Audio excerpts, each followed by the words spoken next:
आने वाला है एंड असेंशन में अपनी जगह भी पक्की करेगा। And remember the $100,000 prize money, उसमें $35,000 किसको मिलेंगे ये हमें कल पता चलेगा। But today we have to cross this step, we have to cross this hurdle and we got two teams. एक कल एक्शन में थी तो उसको बुलाते हैं सबसे पहले। They did go down to orangutan but they still have got their hopes up high.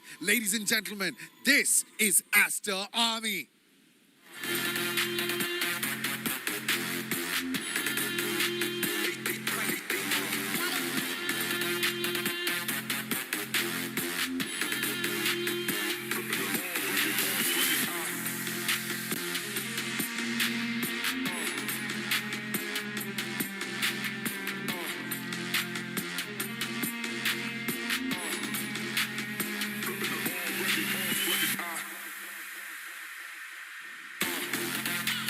And here they come. They had an off day yesterday against Orangutan. थोड़े weaknesses भी ऐसा लगा कि शायद इन्होंने परख लिए हैं but उसको वो exploit नहीं कर पाए। लेकिन ये final opportunity. This is the final dance.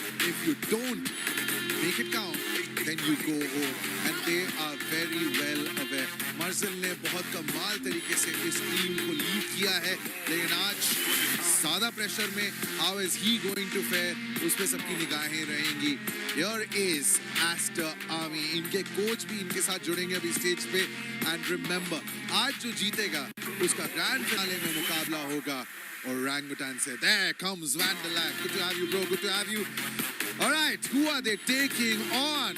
Ladies and gentlemen, इनके बारे में बहुत सारे लोगों का कहना था they are not favorites, they don't see them here, but that's the whole point of Valorant Challengers South Asia, that यहाँ पे आप अपनी कहानी खुद लिखते हैं।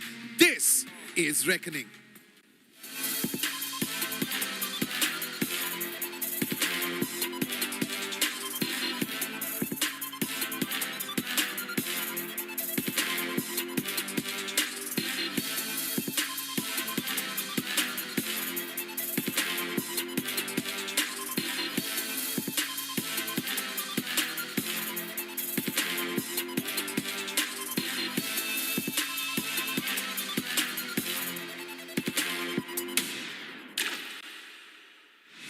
इससे बेटर अंडरडॉग स्टोरी आपको नहीं मिलेगी। पिछले मुकाबले में गॉड्स रेन के सामने some of the key performers came to the party. आप बात करें इनकी, वोया, what a performance from him in that game against God's Reign. लेकिन आज जरूरी होगा to make sure that they keep that momentum.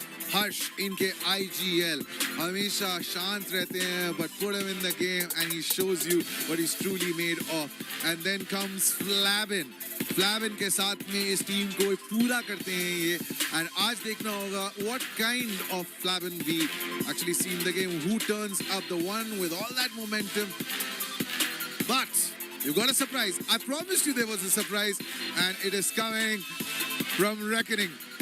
I am vengeance. I am Batman. There comes the coach. Well, he's not got his favorite bottle alongside him. Right, thank you, gentlemen. Now let's bring on the captains, the IGLs down to the middle. So Marzil, Harsh, time for some chit-chat, some conversations. Okay.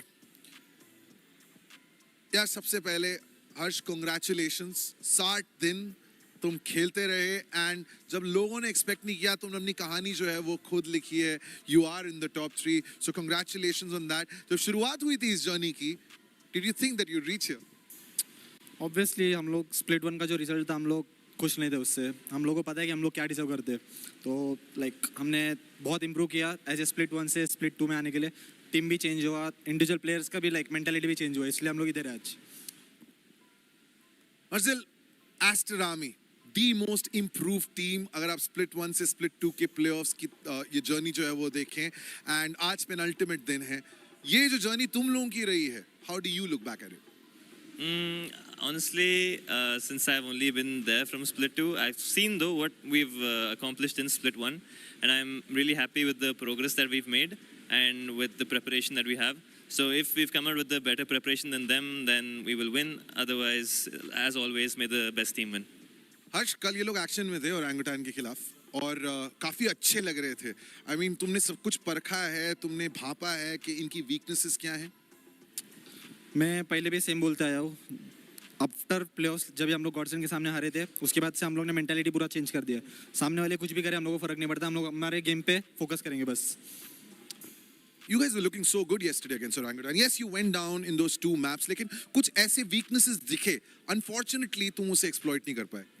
Yeah, I mean, I think the initial part with our early round and mid rounding was good, but we weren't able to close out the rounds. A lot of times that we threw the advantages that we had. So I think that just comes down to our mentality and how nervous we were, how excited we were. So I hope that that has reduced a bit after playing against a team that has been on the top. So I think today we're a bit calmer and hopefully we can do a lot better. Arjun, your time with Lethal wasn't the greatest. लेकिन जब से तुम Aster Army आए, things did look up for them, things have looked up for you. ये जो तुम्हारा सफर individually रहा है निजी तौर पे, वो कैसा रहा है? Of course, there have been ups and downs in any player's career. For the longest time, I felt very lost. There were times when I would doubt myself as well, whenever I was in a previous team, whether it was because of me, whether I'm good enough or not. But with this team, I have regained my confidence about what my capabilities are. And I also have newfound belief and trust in teammates that I did not have as much before. Wow. Wonderful. ये जो दो हमारे IGLs हैं, ये दोनों सबसे cultured, सबसे शांत स्वभाव के हैं. So इसलिए I'm not going to ask them for any shots to fire at each other. क्या लगता है सबसे बड़ी strength क्या है Aster की? भाई उनका प्ले स्टाइल थोड़ा डिफरेंट है बाकी सब टीम से, तो वही उनका स्ट्रेंथ है. और तुम्हारे लिए इनका सबसे बड़ा strength? I think when they have to set the pace, fast pace, they're very good at fast rushes and setting the pace at a really high tempo. दूसरे की स्ट्रेंथ को आज क्या वीकनेस में तब्दील कर पाएंगे? That's the big question. Thank you boys. Thank you so much. Go join your teammates. Remember, Orangutan इस मैच को देख रहा है बहुत ध्यान से. Back to you, Fritz, Krat, and Johnny. Thank you so much. And yeah, we're back on the business. As you guys do see Bruce Wayne. Actually, you know what? That's not Bruce Wayne. That's Bruce Wine. So yeah, we see Bruce Wine in front of us. Personally, I just love that cosplay. It's amazing. And considering he's also the coach of the team, so yeah, it makes a lot of sense too. But it's actually quite concerning to me, considering weren't they like on the Marvel side, at least the player, and now that he's on the DC. So yeah, a lot of questions for me personally. But yeah, we're gonna move on forward to the map video soon enough, and that's where a lot of questions are gonna be answered too. As we all know, we're currently inside the lower bracket finals, and this is where the elimination brackets will also end, and we will see a final elimination from the entire VCSA Split 2 playoffs. I'm quite excited for this matchup, and as we also had a conversation about how good these two teams are on their defensive side, definitely that will be their strong suit as well. But as people believe, best defense is the best offense. That's what we're here to find out, which team will be able to strike him down on both the sides. Map Vito will be a massive icebreaker inside the matchup. As Marzul said yesterday, they were definitely feeling a lot of nerves, but today they're way calmer than they were yesterday. So I'm expecting a much more close matchup against Reckoning Esports. And he also mentioned inside the interview, they gave away quite a lot of advantages to the opponents, and especially they were not really able to close out the rounds, and that's where things went sort of south for them. We saw so many individual plays, individual clutches from OG yesterday too, and I guess that's one of those things that can really break a team's mental, but hopefully Aster Army today are able to bring themselves back inside the game with their mental completely intact and looking good as ever before. Now we're just waiting for the map video to be revealed in front of us. And as we are going to talk about that, it is what's going to happen. Reckoning Esports will be going for the first ban, and then Aster Army will follow it up. But what I'm here to find out is, are we going to be seeing some off-map pickups? If we are, that's going to be something that might just put a spanner in the works for both these teams. If Aster Army is able to bring something new on the board, that can definitely be quite good. But Aster Army will go ahead and ban out the map of Lotus, which Reckoning Esports have been quite good on, quite decent on. But then Reckoning Esports picked Pearl. Aster Army played Pearl yesterday too, and we saw a lot of problems within their Pearl game, but still their team play was looking pretty phenomenal. Now, Aster have also picked up Bind. Now, I'm kind of concerned about this one, you know, because I think the only reason they have picked it up is because they believe Reckoning is somewhat uncomfortable on Bind. We saw their game when they picked up that Viper, and there were quite a lot of gaps in there. So I guess that's the only reason why Aster have picked up Bind. They also play decent on Bind, but it can't be that good that they call it their strongest map, you know? I think they're better off on Fracture. No, this definitely makes a lot of sense too. Now, I was just talking about Pearl being picked up and Lotus being banned. Astronomy, considering now that they've banned up the map of Lotus, this is definitely going to be at least putting a little bit of spanner in the works for them, right? Considering we know Reckoning Esports is one of the strong suits was the map of Lotus, but still, even though it's banned out, Reckoning Esports have a pretty decent map pool.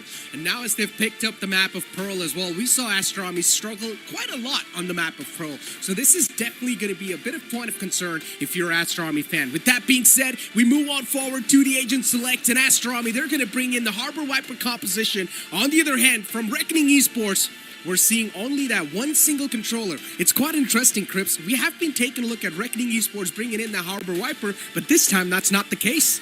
Exactly, this switch up, this is going to definitely surprise a couple of people. It will surprise them much more than it will surprise Batman drinking Coke. So yeah, I have to appreciate this cosplay though. I mean, it's super good. Oh yeah, it's I just wonder if he's comfortable enough in it, if he's hot, because it looks like it will really make you sweat.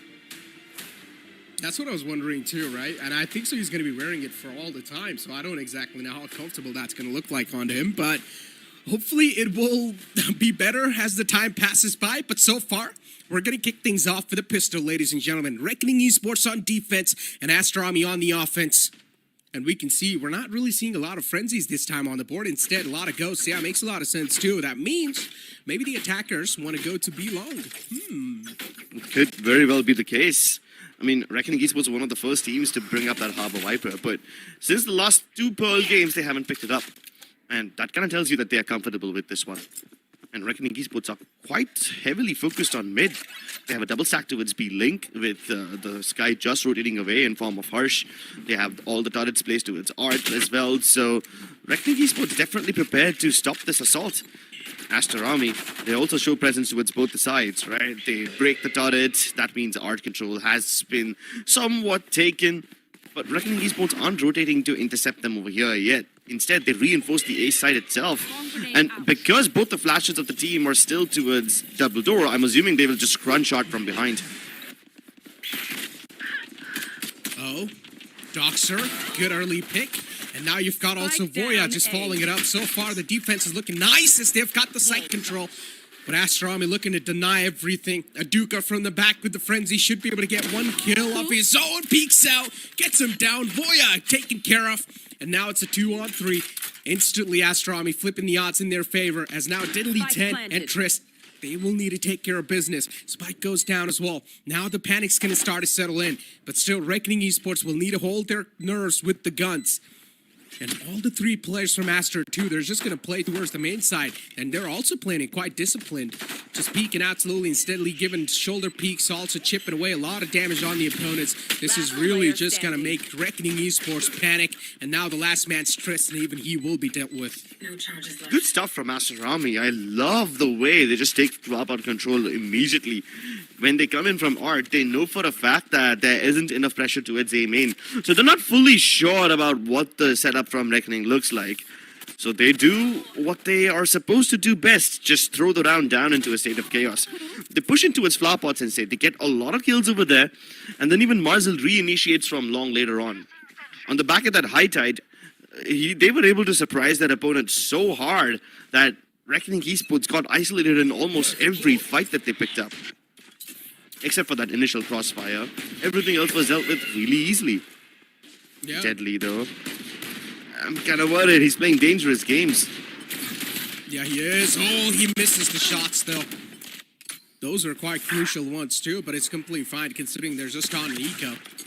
Now Voya will need to take matters in his own hands. Kishi, too, is able to return back with one. 2 on 4, or 2 on 5, as you can see. It's next to impossible to deal with. And yeah, a flawless round from Aster Army. Anti-Eco won as well, so that's a good start for them. But now this is where they will be put to test. Indeed. Reckoning Esports will pick up the guns, and I'm actually kind of concerned about their half armor. Considering that most of Aster Army is on Stingers and Spectres and whatnot, I really think that these Spectres can wreak havoc against these light shields. Of course, it does make sense to have light shields when your opponent has a full buy and they have only Vandals and everything. But this could be a point of concern. Regardless, we'll worry about that when we get to the bridge. We'll cross it when we get to that bridge. For now, Aster Army are just once again doing what they are always starting off their rounds with. Pressure towards B-Link. They also try to put pressure towards Art, but they haven't really made their peak yet. And as I say that, Marzel loses his life. Now his utility at least gets his teammates all the way into its connector, where Harsh will be ready to receive them. Good moves from Aster Army, but Reckoning are just a step ahead. Yeah, just better in the firepower, and Hirsch to close it off once again. Aster Army getting mowed down and not even able to find a single kill, so that's where the problems might just start to occur. But it's completely fine for the side of Reckoning Esports, as they've still got all the guns up. That means this round is going to be quite a nice one for them, and they've also got a lot of future security going for them. You can see their credits too. Even if they lose out this round, the upcoming round's going to be no problems for them. On the other hand, Aster Army, if they lose this one, problems will start to strike their door, and that's where Aster Army will maybe start panic as well. I hope none of these teams start to panic. That will make things really awkward. For now, though, look at the positioning from Deadly. That's the position of a man who is not afraid of fighting, who doesn't have anything to fear. Stays in the same pose twice, gets punished twice, and yeah, Deadly will probably have to come up with a new place to start fighting from. This isn't really cutting out for him. That's true. But at least Hirsch is able to trade it out, but even he's quite softened up, so now he cannot just deal with the enemies anymore.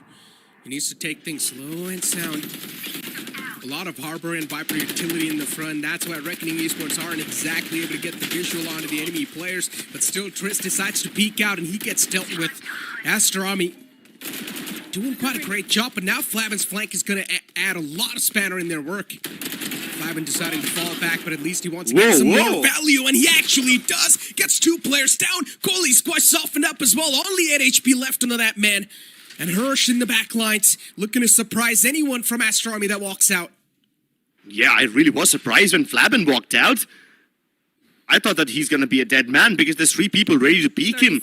But no, he gets 2 kills instead. And this boxes Aster Army in. They've got nowhere to run, nowhere to hide. 20 seconds left, and they must abide by the rules. Must plant towards the B site, where Voya is ready to receive them. Toxin's activated, hoping to let them sneak in. No flash. He's actually planting quite in the open, and this is a little bamboozling because Voya would have assumed that he's towards Pillar. Yeah. The plan's actually all the way towards main. So Hirsch actually is going to clear out main, so now Reckoning Esports knows there's no presence available towards main. So that plant was just trying to deceive them, thinking into that there might just be at least 1 player. Main's cleared out. Voya knows there's someone in the back lines too, as the flash spotted one, and as soon as it peeks out, he hands out a haircut. And Hirsch to close it off once again. So far, Hirsch is able to find a lot of value. Don't even start that shit. Hirsch, man, he has been the saving grace of Reckoning Esports on multiple occasions. Not only were his flashes perfect in the previous game, this time he's even present himself to set up for all the trades. Not just set up, actually make all those trades happen. So he's stepping up in the firepower department as well. And what brilliant presence of mind from this guy. He's always stayed a step ahead of his opponents. Can he stay a step ahead of them over here now, though? Aster Army, while they have weaponry, they're starting to run out of money. So they'll get really desperate now. Anything further than this, then Aster Army will have to eco. But so far, Aster looking to take things, looking to take matters in their own heads. Quite an aggressive push all the way towards Connector, and Triss from the back strikes him down. Aduka as well is able to return 1 back, but nothing much can be said just yet. It's a trade for trade. Aster Army Still not able to make their mind exactly where they want to go to. Where Doxer's available on the opposite side, and he gets rid of both of the players, even the controllers out of the game. Now things are going to be a little tricky for Reckoning Esports. No controller left over for them to get the site control back in their hands in the retake. And Deadly 10 has also got his hands on the op, so that's successfully avoided by Aster Army. Yep, they avoid all the danger. They kill all the people who are trying to push out of A main. And Doxer single-handedly turns the outcome of this round. It is indeed quite a little weird to see Aster Army play this slowly, you know? But I guess they probably expected Reckoning Esports also to make some aggro moves, which they did, but only towards one part of the map, not like that reckless aggression we saw from OG yesterday. At least when it comes to Reckoning Esports, all their intentions and pushes are very clearly illustrated in their approach. They give up a certain area and they reinforce another area, which makes it really easy to figure out what exactly their intent is. I guess the only thing that would confuse Aster Army is if they actually end up waiting for more information to be available from Reckoning and not taking any of those decisions themselves. So Aster Army are finding success now because they have that decisiveness, and even with the limited information they gather, they're able to figure out what Reckoning would do quite well. And now Reckoning should have also learned their lesson not to push out of A main a little bit too long. Or at least not to extend a little bit too much. You see this? Yeah, it's just quite unfortunate. As soon as these two kills were found, the game was pretty much done right there. So yeah, the players that are going to be playing on A, they just need to make sure that they're not pushing up a little bit too much in the front. Instead, just play for a little bit of visual confirmation. Make sure that A main's not taken over. Reckoning Esports, though. Now as they've got Deadly 10 just positioned into mid. That was a really good jump pick to bait out the shots. And then now they've also got the information that there's an operator in the mid. Yeah, but how will they avoid him? Even when they know where the operator is, they've spent so much time that the op could have repositioned. And now this will be trouble for Reckoning Esports. Marcel, he was bitten by the dog. Did they catch him though? They catch a Duka instead. I guess that also works. They would much happier to kill a Duka. Or maybe they just want to kill everybody. Flabin's also doing an amazing job backing up the Opper, backing up Deadly 10. Massive. And Harsh is aware about all potential pushes coming out of Arts. I like how pushed back Hirsch is playing too. He's going to respect his opponents. Let him have that control. Doxer though on the opposite side. He's looking to push up front. Both the players have managed to sneak quite deep inside the Arts area, but it's still not going to matter because Hirsch single-handedly will line both of them up, and now it's all down to the last player alive, Deadly 10. The opponents soften up. Connection was made too, so only 3 HP left over in the hands of Kishi, and he's not going to be able to stay alive for long. Yeah, he will be dealt with. 3-3. Both these teams are keeping it really competitive. Yeah, I like how Aster... Yeah, they're keeping it tight indeed. And I like how Aster Army just dropped the pace whenever it's required. Almost every single fight that Reckoning picked up this round was off of their own accord. Not something that was offered to them by Aster Army. Except for maybe this one. But then again, you can't exactly count this because Aster Army needed to make an A move anyway. They had to make one regardless. So they double peaked. And still somehow, Reckoning Esports are able to win all of this. Crazy indeed. The knife's gonna get 2 scans. So that's a big move from them. They know where both of the controllers are before Reckoning Esports. This is truly unfortunate. Deadly 10. How does he manage to connect that shot? Lightning fast flick onto the player, but Kishi at least gets the trade done. Still man advantage once again, back in the favor of Aster Army. Both the teams just able to spring back into the action. Nicely enough, and now Aster Army looking to step their foot inside the site and also get the plant down. Dome's going to be out as well, so that means the spam's not going to come true, but Coley is barely alive on a sliver of health, and he gets dealt with. Well, at least they dealt with Coley. Now this puts the round into a 3v3. Viperspit does get committed, and there's a lockdown on top of it, so there's really not much that Reckoning Esports can do. Voya has very little chances of making it work, so he tries to go for the brave stick, but gets sprayed down by Mazel instead. Oh no, they couldn't even break the lockdown in time, and just like that, Harsh gets detained in front of Kishi's face. Now Trist knows where Kishi is. He could also figure out where Doxer would be Oh my playing, but he has to choose between the two, and the decision paralysis kills him. Yeah, he pulls out the knife at the last moment. And Doxer pushes up and takes care of business. Aster Army. As we said, things are quite tight between both these teams, and this is what we exactly talked about yesterday as well, Crips. This matchup will indeed be a really, really close matchup. And now, Marzul's also got his hands on the Reckoning. That should be a free site take for them.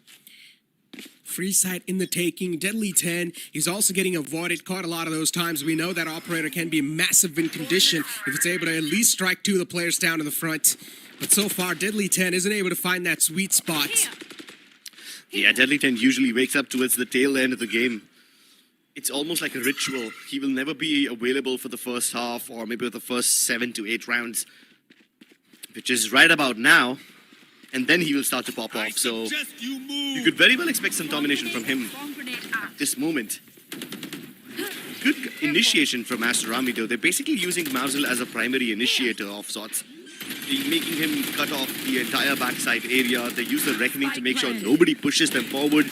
They get that spike plant and then they fall back peacefully towards a main. Now all they have to do is buy time. Yeah. Reckoning Esports, for them to counter this strategy, they need to send someone on the just lurk in general. Then it will be possible. Unless if you're able to land shots like that, then yeah, that's going to compensate for everything. But then Kishi returns back in style. Good flashes too from Hurst to try and just dominate the players of Aster Army. And so far is able to do so. Able to spray both of them down. And now it's all down to Marshall. But he's not going to lose the duel. So unfortunate over that. They came so close to dealing with Marshall. But in the dying embers, the captain steps up, giving Aster Army a nice 2-point lead. What a fast round, this one. The Seekers just didn't seem to bother Aster Army at all. But then Kishi comes in and he's like, yeah, I will give you a glimmer of hope. And then Harsh comes and takes it away immediately. Like there's double kills upon double kills all over the map. Yeah.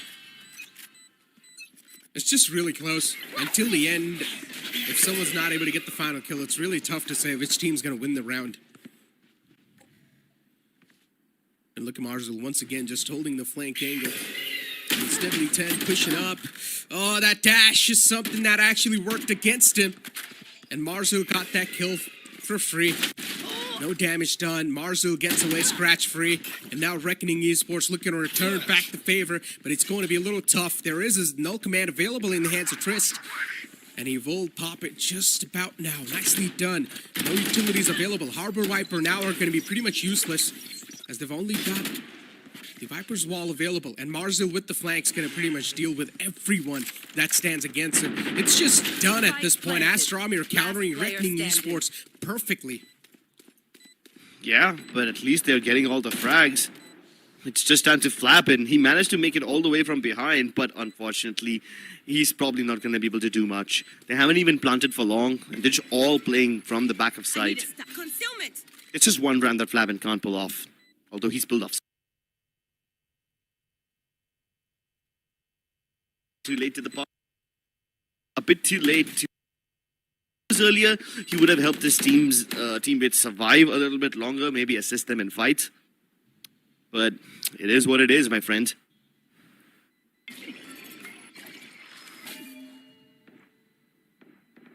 It's really unfortunate stuff for Reckoning. They're not able to do a lot on their defense so far. And considering Deadly 10's off as well, it's not able to find a lot of connections. That's just adding a little bit more upset for them. Once again, man's got up to 5,000 credits. Is he going to invest into an op? And high risk, high reward type of situation the operator can bring you with. If it doesn't work, team's into big trouble. And even your economy with the same. And now that a tactical timeout's being called out, you're finally seeing the real face of Bruce Wayne. Or Bruce Wine. Man, he's also given out a lot of calls. He's probably got some read into the players of Aster Army. And Vandalik clearly knows his team is doing quite phenomenal. They're doing quite good to themselves still so far, so he doesn't really need to convey a lot of calls. Reckoning Esports are always having the right timing over the players of Reckoning, and Aster Army are just overall looking like a step better. No, not just a step better. They look several steps better at the moment. Aster Army, they aren't repeating too many of their attacks, and even though they haven't really pulled off something very, very unique, Reckoning Esports are struggling to deal with them. That's partially because they are not able to get the opening frags, and Aster Army are always offered these fights where they have multiple people trading out at once. They stick to the basics, and Aster Army just continue to maintain their lead. Even the mid-rounding from Aster Army just seems so much better, right? They haven't really walked into any of these traps from Reckoning Esports. They avoid them quite often. So, no alarm bells ringing for Aster Army yet. Reckoning Esports, though, they have the lockdown available. So, in case something goes wrong with the retake situation, they can always use it. But they would prefer not to. Art control taken from Aster Army, and they now look to converge upon the A side. But little do they know that A main control is far from available. Reckoning Esports gave away their positions as soon as the Seekers were popped. So they're like, yeah, we might as well just fire down, maybe try to kill the planter. But now that they haven't managed to do any of that, both these players who are towards A main are kind of trapped. Indeed they are. But I at least like the fact that they've positioned themselves towards the A main area, but then you see an instant change into the players or into the rotation that they're making towards the A main side. It's just so late, but still Flabin expects that. And he gets rid of both of the players, and now a deadly 10 in the close quarters with the op is able to strike down the players in the front. What is going on? Reckoning Esports out of nowhere, they just bump up their firepower so much that Aster Army could not even stand a chance. Exactly. I mean, one single guy nailing an entire two-man push, that doesn't happen often. I was kind of concerned about the health of Reckoning Esports, especially when they lost the A site and were unable to stop the spike plant from coming through. But then they crunched the site so hard, and it's not even like they crunch it based on superficial timing or some really insane coordinated flash play. Nope. It's just simple plain mouse one. And that's the kind of round we needed from Reckoning Esports. That's the firepower that will stop Aster Army in their tracks. Is that going to be enough, though? Because immediately after having a round which goes away from them, they take a tactical timeout too. Both the teams have expended a tactical timeout in the last few rounds.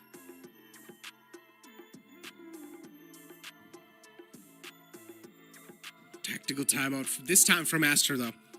As soon as they lost one round, they realized that, okay, now it's time for us to call a tactical timeout. And I guess you can also call that just not giving your opponent an edge. And even if now that Reckoning Esports were exactly able to read into exactly what Aster Army are trying to do over here, I like the fact that both of the players just position themselves towards the main side from Reckoning. And this is what we talked about, right? You either need to send someone on the lurk in the backlines to get rid of the players towards main, or you need to do something like that they did in the previous round. And that's what they did. So that adjustment was quite quick enough, and I like it. But now that the tactical timeout's being called, there might be a little bit of change in the post plans. Yeah. Nice. Oh my goodness. I don't know about post plants. They probably might never get to plant in the first place. Harsh, a lot of information gathered with that trailblazer. He also probably spotted the spike before getting shot down by a Doxer. So this could probably let Reckoning Esports make all the preemptive rotations correctly. But they don't feel the need to do any of that yet. They've got Voya holding Link himself, while the rest of his utility lies towards the B site. Understandably so, because that's the stronger one. But now that Aster Army have shown presence again and again, it might just be the right time for Reckoning to start rotating in. But that doesn't happen. They're just exchanging flashes and waiting for the crossing towards the planting area, that hut. Doxer still on the site. And now as Kish is also going to go for the plant, so Aster Army once again able to secure that A side in their hands. But instead, inside the post plants, they're just going to be staying on the site and deny the site control from Reckoning Esports. So this was the game plan of Aster, to stay on the site and send one man on the lurk all the way in the back, who's quite far away. For Reckoning Esports to get this defense now is going to be quite easy, considering the lurk is way too far away. Doxer fires a couple of shots, gives his position away, and Deadly 10, that glimmer is going to be enough. That glimmer indeed is enough. Both the teams keeping it competitive, but at least Aster Army are able to finally put another round on the board. They break the win streak for Reckoning. Although it was just a win streak of like 2-3 rounds or something, you still need to do that. You still need to maintain your economics a little more healthily. But here we go, ladies and gentlemen. Last round of the first half. And there's 2 massive ultimates available on Aster. It's both the lockdown as well as the Reckoning. So I wonder which one of them they will use first. And in case they do plant for B long, Flabin has the Cosmic Divide, which they can use to bisect the map diagonally and then defuse the bomb without actually having to fight Aster Army in post plans. Oh my god. It's such an awkward position, but he still gets that kill somehow. Deadly! How are you alive? And now pulls out the shorty in the close quarter and also is looking to shut down the player in the front. But Kishin looks back and slaps him down. And now we'll also go for the lockdown plan. That's quite a bold plan from him. Lockdown gets destroyed, no value found, and Reckoning Esports. In this round, the stars were just aligned. Deadly 10, the fact that he was even able to stay alive and get that kill in the first place was massive. Indeed. And this brings us to a dead even scoreline. 6 on either side as both the teams are trying to constantly one-up each other. But most of the times it boils down to firepower. Will they be able to keep up this firepower or will it dwindle as the match progresses? Find out on the other side of this break where we bring you the second half of this game.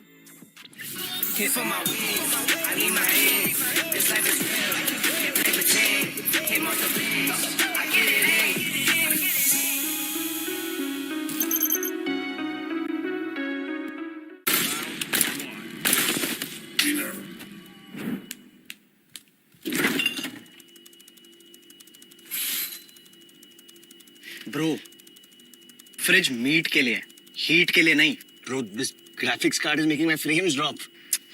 Come with me if you want to get. The all-new OMEN 16 with advanced Tempest cooling technology, now with 5 heat pipes and 4 thermal outlets. The OMEN 16 with 12th Gen Intel Core i7 processor to make you forget your frame drops. Now that's cool. Game on with Tempest cooling.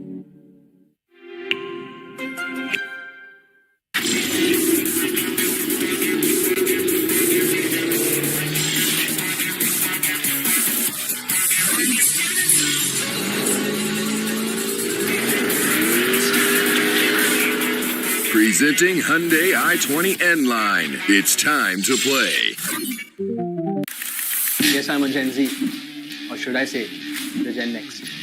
And I don't let fear hold me back from doing anything. I choose to move fearlessly to it all. Hey buddy, we need you to trim your beard for this next scene. What? Okay, fine, I'll admit it. I move fearlessly in most things, but I draw the line here. What if I Nico cut myself? Try this.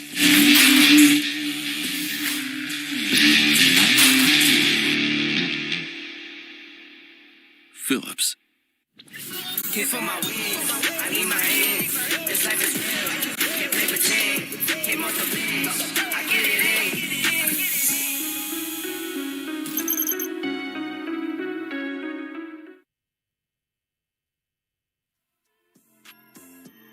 Welcome back, ladies and gentlemen. Of course, now to the entire, just what I can say, mid-game segment, I guess, considering the first half is now over and it's quite a close half as well.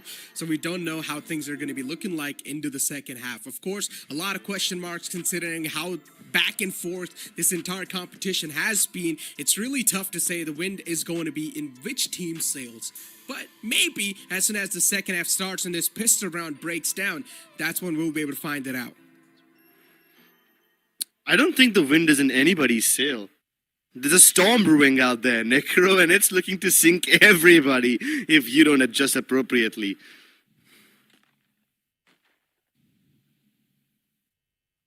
Okay, if it wasn't obvious, that was a Batman reference. Jesus, the culture is missing. Dude, what? How is like Batman and Storm related, bro? There's a storm brewing out there. No, the Gordon's iconic line. Oh, never okay. mind. I know. I now remember, man. Listen, we've been. It's all right. You're too laser focused on Valorant, which is a good thing, yeah, Necro. I'll not distract you away from. Oh. Okay, well, you don't need to distract me because the Duke has got my attention with that kill. And Reckoning Esports now, they're looking to press the charges against Aster because they've got away with murder. So they're looking to press charges onto the B side. At least that's what it seems like. Deadly 10, a single man on a mission on to B to find at least one single opening. And so far, his position's also compromised. So at least get some value before you get taken down. That's main Deadly 10's Moto. Kohli's still going for the jump spot, not able to spot anyone. Reckoning Esports, considering now they're also having a man disadvantage, they need to still find one kill at least to even things out. But Aster are not even letting them have that. Well, at least they managed to bait Aduka out of position by sending the Trailblazer to its A site. But now that the rest of the forces of Reckoning have arrived, I think Aster have figured out what's going on. This toxin screen from the Viper is just really making them into very squishy targets. Just Harbor Viper composition, man. So much visual denying utilities available. A good flash, though, to catch Aduka. Down only 10 HP, and Aduka will also take care of her. At least Reckoning Esports, they're still trying to return back the favor to Aster but no is going to be the answer. What a clean round. Great opening by killing Voya at the very beginning, as the rest of the team of Reckoning Esports just try to floods in. Doxter's toxin screen makes them all very, very squishy.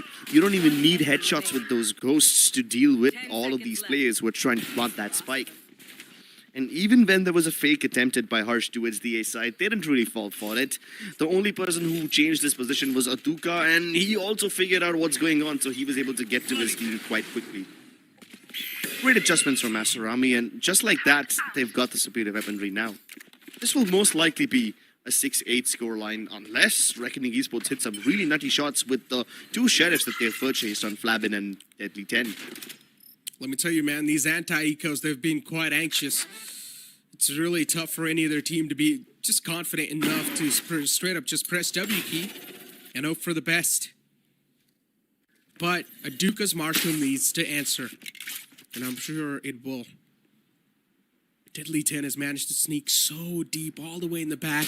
This is some incredible amount of control that he's gotten so far. Hopefully Astrami are well aware of the fact that he's going to be squeezing in all the way from the back lines, trying to find some openings, and now has also managed to find so much control all the way towards the connector area. Marzul might just be caught off guard. He's about to walk in his crosshairs. Marzul spotted. Deadly 10 looking to strike, but he's still holding that trigger discipline. Please. Yes, I think so. Maybe we'll see that. No, okay, no. It just goes for the straight-up execution. Yep, after getting that kill, he's got so much to do now. His teammates are kind of split, and Aduka is turning them into mincemeat. He might just stop the plant as well. Flabin somehow recovers in the nick of time, so the plant can continue. And now the backup has arrived as well, so Kishi has to deal with Voya and Deadly first before he can deny the plant. But he doesn't need to, because Kohli has arrived on the scene, and the Spectres are just running across, ripping them to shreds. After all that is said and done, after that heroic flank from Deadly 10, his team still fails.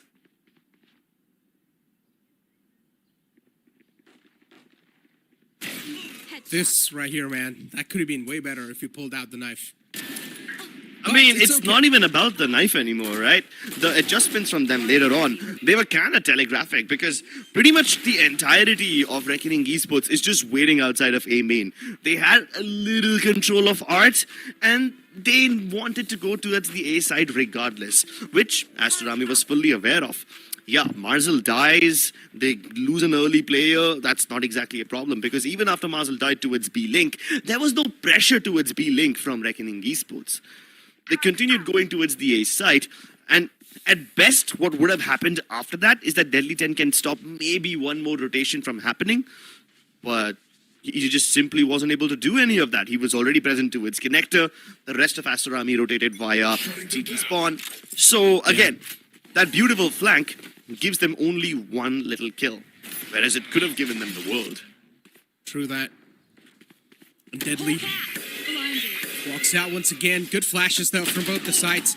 Confirms a lot of information, but it's Reckoning Esports who break free from the chains that are being built onto them, or at least that are being wrapped upon them. Voya is well able to get the arts control set up, and now it's a 4-on-3. Man advantage in their hands. A side in the takings as well. No one's going to be able to stop them from taking that A site pretty easily. just able to get it in their hands. Seekers revealing a lot of positions too. You can see Voya just walking onto that place. He hears Doxer fading away, but Doxer walks back. Oh, this is little mind gaze, but still not quick enough to react. Doxer gets caught. Kishi now, the only man left on the site, and his teammates all the way back in the dugout. Aduka finally steps his foot on the site. But now Aster Army, for them to get the site control back is just so tough. Players are positioned all across the board, and now they will also need to win all the duels, which will be next to impossible. So yeah, this is indeed a big problem, right? Aster Army are doing a pretty decent job. At least they were doing it in the last few rounds of keeping Reckoning away. But as long as Reckoning can get that plant down, their crossfires are solid. That player towards the left-hand side of Dugout, then one towards Art. Those guys themselves have such a strong crossfire that Harsh doesn't even need to show up. And yet Harsh was out there putting pressure on with the Trailblazer, with the guiding lights and everything else. That's how you survive. Let's see if Reckoning can replicate something like this again. Defaults, though, from Reckoning. Quite spread out. You've got Deadly and Trist making noise towards B. You've got the Sky and Flabin putting pressure on A. Meanwhile, absolutely nothing towards mid. It's just Voya holding shops and has started holding high mid. Oh, Voya. Reckoning Esports once again. Classic positions. Good timing as well. What was that? That distraction now is being set up from them. Just looks away for a second. Voya peeks out at the perfect time and gets rid of the player in the close quarters. And out and over, you blink it and the site control's already taken away from Aster Army. Flabin looking to just surpass in, push himself a little bit forward. Aduka's position compromised, but at least he was able to get one in his hands and also being suppressed. So he cannot even utilize the utilities that he's got left over onto that jet. Still not going to matter a lot, but Aster Army, at this point, any single support, any single utility can make a big difference for them. One enemy remaining. Oh, you don't even need utility. They never needed utility to get into the site. They won't need it now. Wow.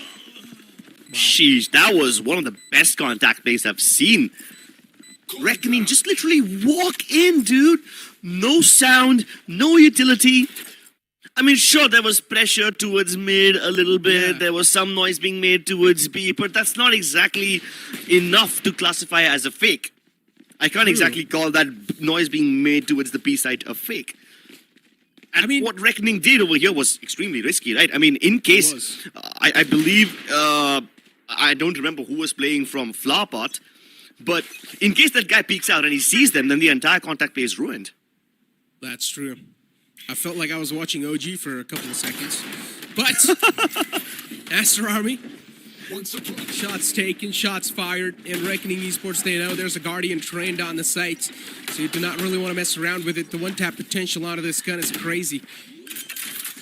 And now Reckoning Esports just going for the plants. They do not really want a lot of smoke against their opponents. Instead, just straight up position themselves for the post plants. Deadly in this position needs to go nuclear. And that's why he's the only man present on the site. He's sort of the player who needs to have a massive surprise element on the site, and that's what he does. Able to surprise one of the players, get second one down as well. Third one's lined up too. Doxer, though, stabs him in the back with his sheriff. And now it's all down to Doxer and Aduka, the two glimmer of hopes, the massive pillars that Aster Army have got left over inside this round. Too much to deal with, a lot of pressure, and Reckoning Esports are going to pick him apart. Deadly did go nuclear over here. He blew up in Aster Army's faces. And yeah, Doxer was there to defuse that so-called nuke, but by that time it was already too late. And this is something that Reckoning Esports are always good at. Their post-plant crossfires are some of the most lethal ones in the entire tournament. I mean, even OG struggle against their post-plant crossfires sometimes. That's true. So I guess the win condition for Aster Army is clear enough now. Just stop them from getting into the site in the first place. You can't afford to let them plant at all. And on the back of this timeout, I'm kind of expecting Aster Army to pick up this thing. We might just start seeing a lot more aggression from Aster Army now. I really wonder what sort of information Vandalic's given away, but I'm loving these initial setups that Reckoning Esports are showing. They're always having Voya positioned into mid. Just watching out for the lurk, making sure his teammates are not going to get stabbed in the back. And then the rest of his team is also able to clean out the site quite well enough. So even though the setup's looking quite classic, still Reckoning Esports is making it look pretty fancy.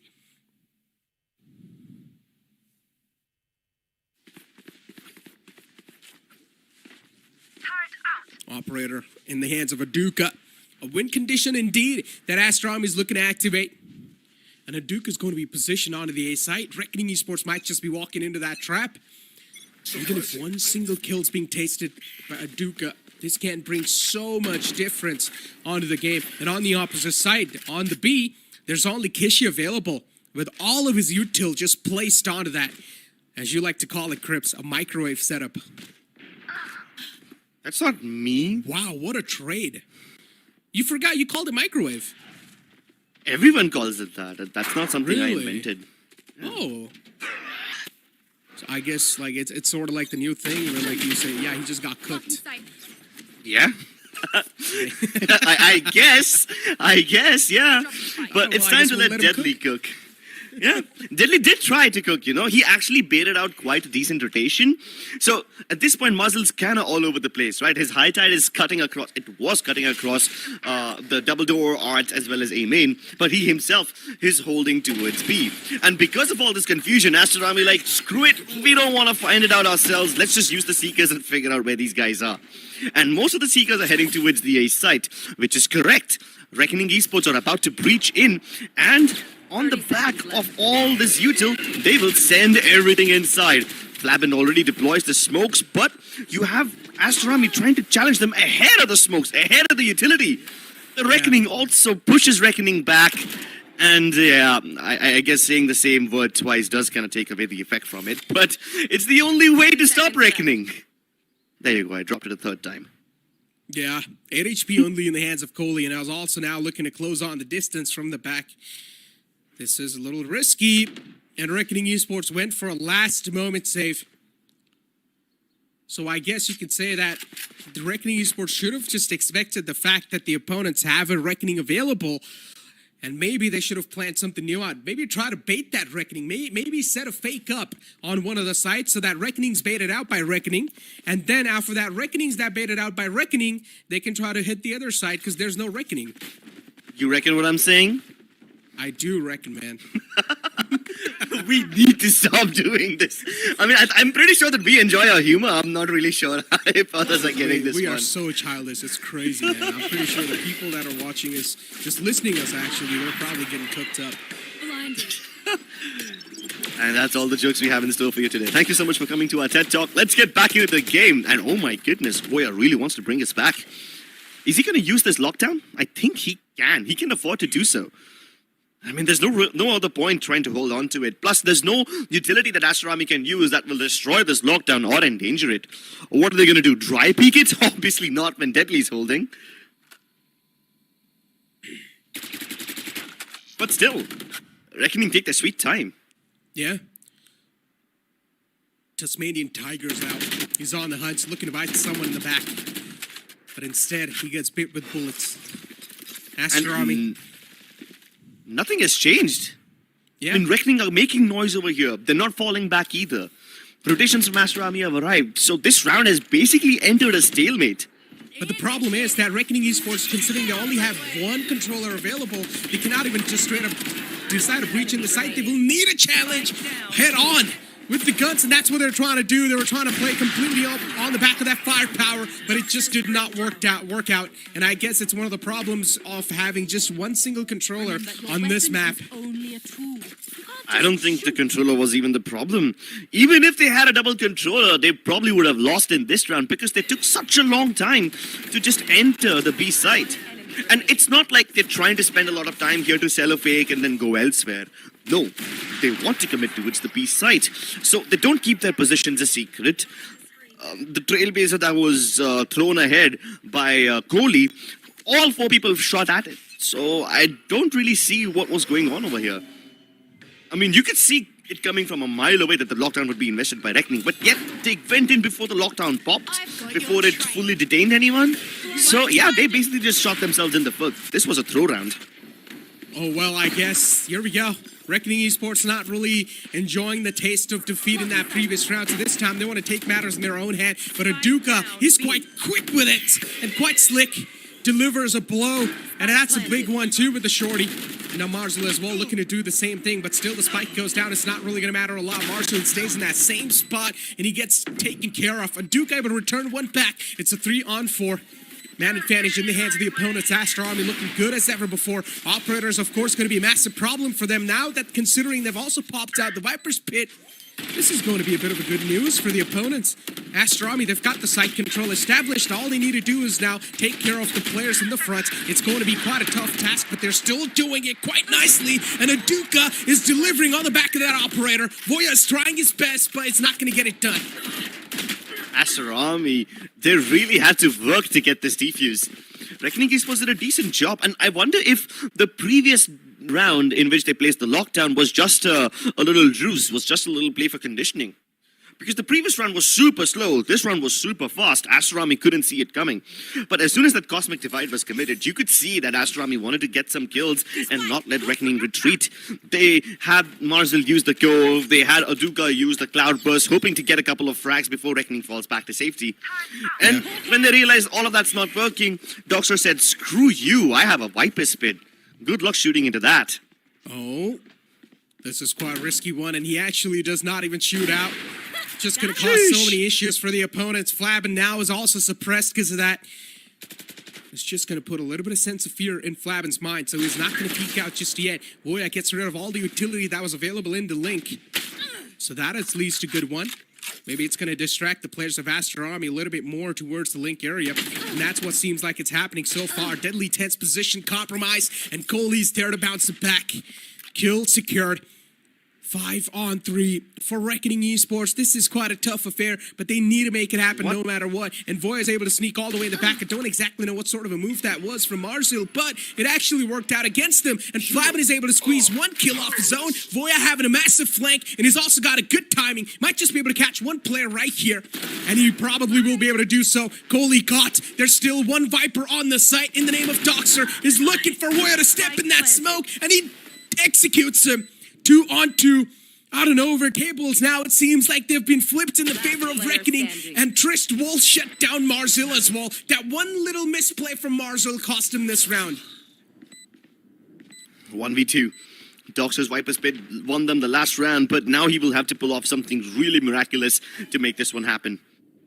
Luckily, there's no sorts of utility on the spike that can delay the spike plant.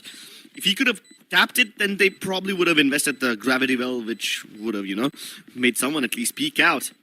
But yeah, Doxer's running out of time, running out of options, so he might as well just go for the save.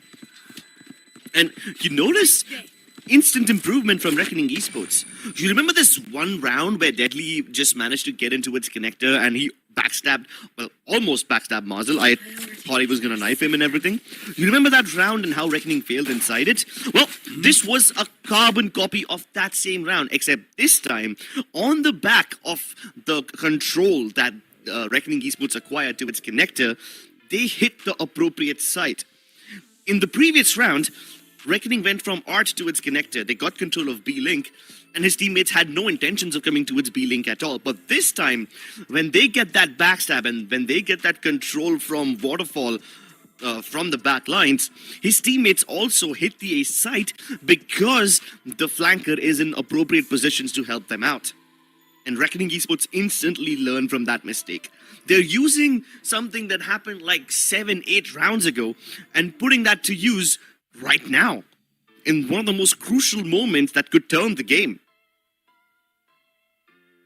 10-11 Crips, and Reckoning Esports looking to even out the scoreline once again. At least they were able to pull that round back in just 3-on-5. So I'm loving that fact. And Voya, you saw the way he was also able to just squeeze in. That one little mistake, man, just cost Aster that round. And now that Aduka is also back onto Operator, problems will be stacked up on the top of each other for Reckoning. Operator needs to be countered, no matter what. And the only way to do that is just to wipe the Operator completely. And that's what the players of Aster were able to do when Deadly 10 was on his op. They were able to avoid it so successfully enough. Peeks out. Aduka cannot go for a re-peek at that position because he will be dealt with if he does so. And Reckoning Esports, they've at least got the angle control so far. They've managed to also move quite deep in towards the mid area. Looking to take the arts control in their hands too. Aduka just holding that cross with the up. A good jump spot from Hirsch, and he actually wants to challenge that duel once again, and he will be taken care of. Second time he tried to do something like that onto the back of a complete dry peak, and it does not work out. The odds of Aduka missing that shots are quite low. Exactly, and you can't afford to repeat the same thing again and again, hoping for different results. Some people call that the definition of insanity. I call it just Aduka being super consistent. Oh, but Marzel's about to get in a lot of trouble. There's a double peak coming towards him. He expects one, but does he expect the second? Absolutely not. Twist now has control, and Woya with a wonderful kill. This definitely will make things easier. 30 seconds Now, the problem look at is- what... Yeah, what is the problem? I said two players are softened up from Reckoning, so it shouldn't be tough for Aster Army to take them down. Oh, okay. I thought the bigger problem was going to be Doxer, but I see that he's been appropriately dealt with. But that spent too much time, and this gives enough time for Kishi and Aduka to reposition. 10 seconds left. Now the spike is dropped in no man's land. There's no way Triss can do anything about this. Yeah. It's better if he just goes for the save over here, man. And maybe hope for an OT in the future. That's what all they can do. Reckoning Esports, the problem is that they're losing out players quite early off in the round, and that needs to be cut out somehow. They need to start playing together. I guess that's the only way you can do it. True. Preventing player loss early on, not giving away first kill, definitely is a solution that can be a little difficult to implement.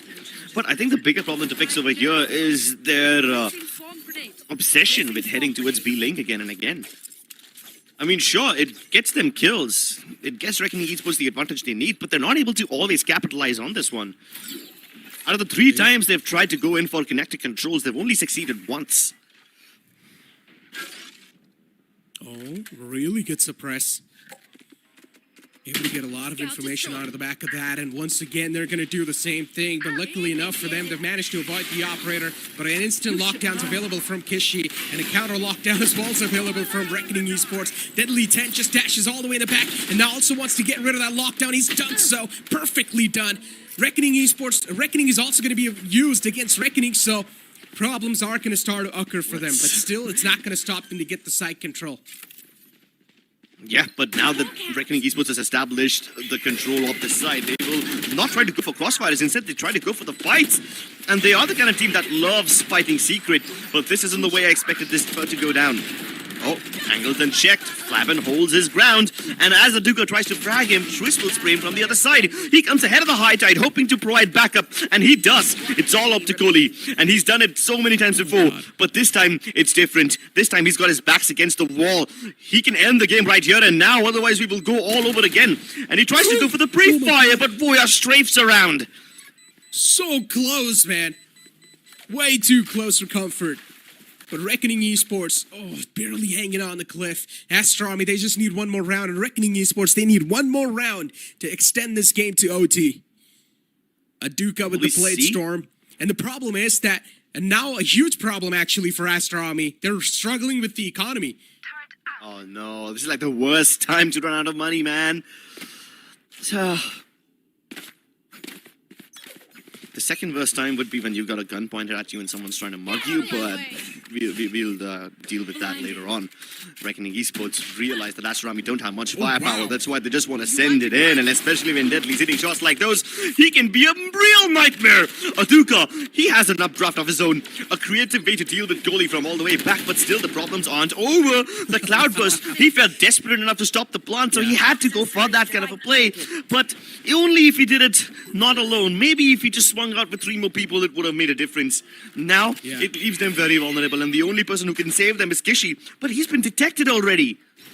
Yeah, the play that he tried to make, he did that once in the past, so that's why it did not work out this time. Dome was utilized from the opponents, but it's still not going to matter at all. Once again, Aster Army just causing themselves so much trouble, considering they've lost all the players in the early off, and now it's all down to Doxer with only 42 HP. 2 bullets should seal the deal onto this player. And he's still looking to make a comeback. Good pick, though, onto Trist. So much value being found. Doxer is trying to best to pull this back in his hands, and now also pops out the Okay, Viper's pit. But Voya's got a good timing. Reckoning Esports, that could have been way too close than that. Switching sides. Yeah, it shouldn't have been this close in the first place, but Doxter did a really good job of trying to just isolate those fights. And yeah, I should be giving credit to Reckoning for winning the round and pushing this game into overtime, but they almost slipped up over there. The last time something like this happened, the last time Doxter deployed his Viper's Pit, Reckoning lost a round they shouldn't have. And I was starting to get deja vu all over again, but then Voya says, not to worry, my friends, not to worry. This overtime, we have this in the bag. And considering this is the pick of Reckoning Esports, if they're lost on this map, they will definitely be devastated. So they need to win this one out. Side switched. Deadly 10 goes for the operator. Once again, high risk, high reward. But this man has got a lot of potential on that gun. But so far on defense, he wasn't really able to activate himself. And he's also once again on the opposite side. Aster Army looking to hit up the A side this time, but they have been blocked off so far. A good smoke and a good timing onto that too. Trist as well, realizing the fact that there is some firepower needed, so he's going to decide to back off all the way towards Hearts. Meanwhile, Aster Army continue doing their best to break all the KJU till they can. They can hear the turret across the corner, so Kishi really wants to just destroy it. Hopefully send the message that they're defaulting. But they actually aren't. They're just moving in for a B crunch. They're getting into the right positions. Now, luckily for Aster Army, Reckoning also aren't playing that aggressively, so Reckoning won't have any early information about this push. They will still have to wait on the back of this cascade, and Reckoning can only play a guessing game. So Aster Army have the surprise element still. The rotations haven't arrived, but as soon as that cascade fades away, Deadly misses, and Marzel punishes him. Now the problems begin. Yeah, the problems indeed begin, but Voya, he's got his teammates back. Gets one, instantly backs off all the way to the back as well. But this time, Kishi, the flag's not going to work out. Reckoning Esports, they're able to keep things intact, even inside the Seco round. Shorty pulled out, Voya gets one, backs off to safety. Doxer gets the trade down. And now it's a 3-on-2. Right, Voya didn't really expect the man to be so close. Flabbin and Hirsch, the last two players alive, and for Aster, it's Doxer and Coley, as Doxer's dealt with by Hirsch. It's going to leave Coley all by himself, and even he gets taken care of. Hirsch, once again, steps massively for his team. Reckoning Esports just playing this like a fiddle. Their post plants are not just good on the attacking side, but even on defense, they know how to break open a crossfire or two. Aster Army, they really just tried to play on the site itself rather than falling back. Plus, they lost quite a lot of members in the process of just planting it, right? Especially when Voya is feeling adventurous. He's able to tank that poison cloud. Sorry, not the poison cloud. He's able to tank that snake bite, stay around the pillar, get one before the Cove is deployed, then jump into the Cove again for a second shorty kill. And it's these kind of shenanigans that keep Reckoning Esports afloat. 13-12, ladies and gentlemen. Reckoning Esports having a little edge over the players of Aster. And now that they're going to be pushed back on the defense and Reckoning on the offense, once again, the pressure is going to start to amount. As I said, these two teams are really good when it comes to defense, but their offensive side has been a little questionable throughout the playoffs, or you can just say throughout their VCSA journey in general. But now this offensive round's going to mean so much for Reckoning Esports. This is their map pick, so they need to win this one no matter what. Backs against the wall. Aster Army must win this map. They will try to force this game into another overtime. If they don't, they will be going into their own map pick with a disadvantage.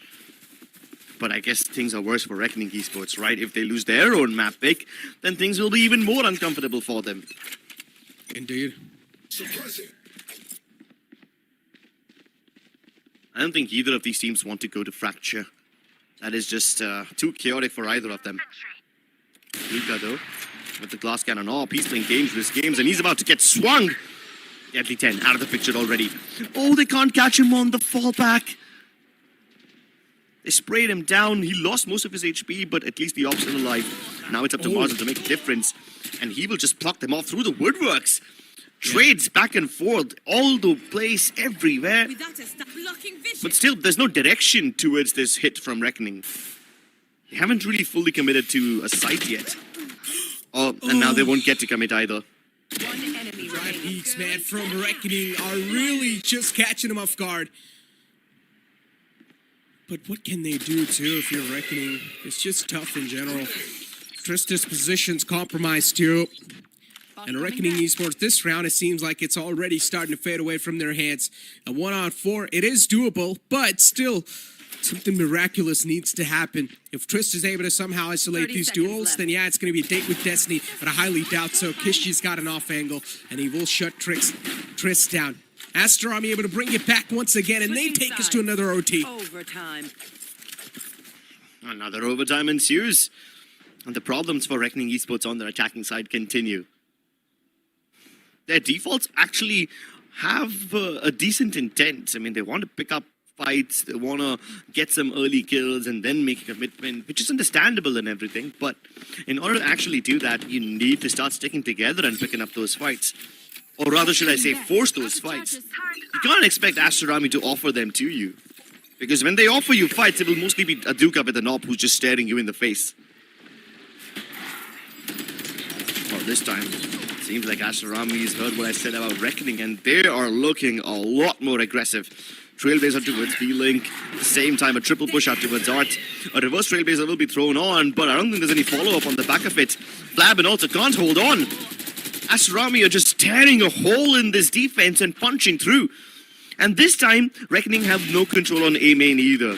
So this is looking more and more problematic. Placing alarm bot. It indeed is. For Reckoning with only 2 players up and alive to get this entire retake off. Oh, it seems like expecting a little bit too much. But for Aster Army, look at their post-plant positions. They're playing so disciplined, and it doesn't seem like they've got any intentions of even peeking out for a single second. They're just doing some shoulder peeks, taking a couple of shots, falling back, just trying to chip away a lot of damage on the opponents. And now it's all down at Deadly 10. Gets into half, falls back, and he won't be dealt with. Aster Army, they play that pretty tight. And now, as Aster Army have got their advantage on the second overtime, once again, a chance for Reckoning Esports to bounce back on their attack, which they have been struggling so far to do so. That's true. When do these struggles stop? When does the joy begin? Is there any joy to be found in this match? The Aster Army put them out of their misery? All these questions, they're just kind of boggling you right now, and they've taken a turn for the Doc. Doxter puts up a normal poison cloud rather than a one-way. Interesting. I mean, there's still quite a lot of defense on B-Link, regardless of whether there's a one-way present or not.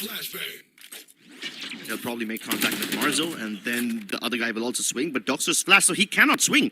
There's no trade possible. That's the opening Reckoning needed. Strike 1, acquired towards B-Link. Now they need to put pressure elsewhere. Maybe that pressure could be towards A-Main, because Kohli's already sending flashes and everything over there.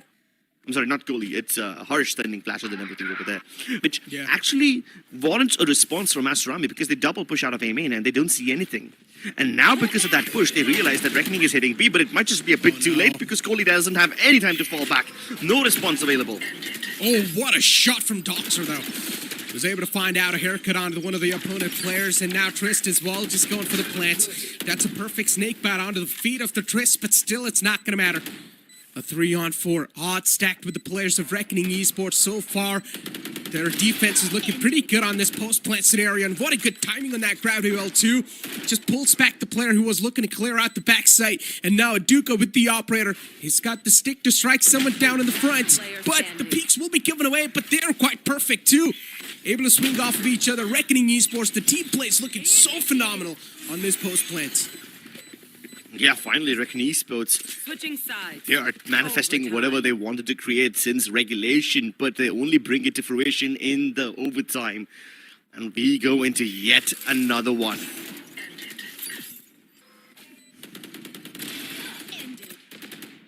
I have to admit, though, Reckoning Esports, once they get this plant down, their crossfires look very solid. But off late, they've kind of been shooting themselves in the foot by trying to default for too long, and then they don't have any intent on the back of it. So I'm glad that they're focusing on fixing the first half of the mistakes rather than worrying about the post plans. And this definitely gives them a leg to stand on. Now it's Aster Army's turn to prove that once again. Oh, Reckoning Esports.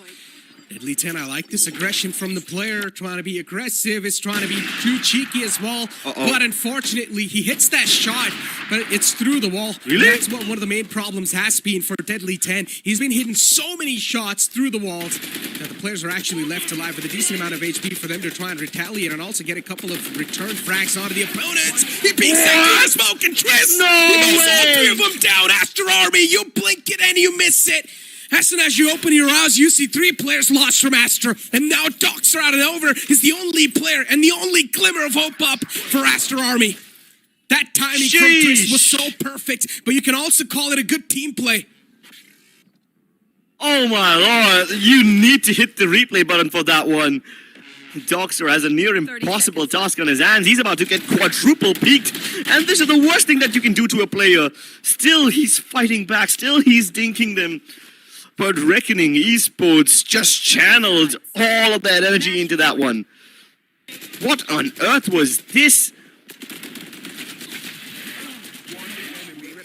I don't even know, man. Borderline Guy just criminal. went full Rambo mode. No, even Rambo can't pull this off, dude. Rambo is just one dude with an Odin spraying 1,000 bullets at an A-10 aircraft flying on low altitude. This guy, he's flicking his mouse across. At one point, I was worried he would literally run out of mousepad space. But after Aster Army lost Marcel, they had to make this play. They had to go towards connector and try to pull a page out of Reckoning's playbook. I guess Reckoning won't let them do the same thing that they would like doing, right? Trist is like, nah, you can't use my own play against me. This thing, it's reserved for Deadly 10.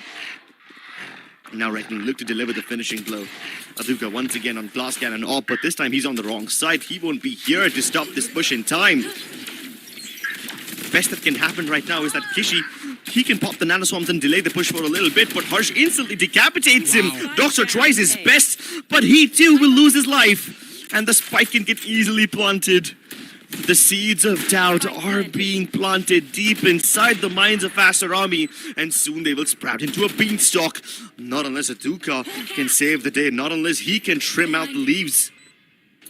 Oh, that was really good blind.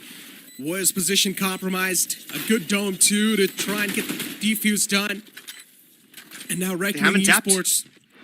He did actually tap and fall back, so that's why Reckoning Esports are now sort of in a massive discomfort. They know Voya is still all the way in the back lines, but a good shot from Deadly 10 to find that kill. And now it's all down to Marcel. It seems like the first map is going to be in the name of Reckoning Esports. Marcel's got too many players to deal with, and he will be taken care of. That was way too close for comfort, but still in the end, it's Reckoning Esports to close it off. The first map of this BO3 series in the lower bracket finals is taken by Reckoning Esports. And also Flabin once again coming up with a victory dance.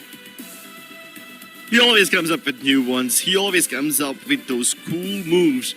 But I guess his moves inside the game were cooler today. The coolest, however, has to be Trist. That triple kill from him saved the day. What a moment to step up. What a way to showcase brilliance.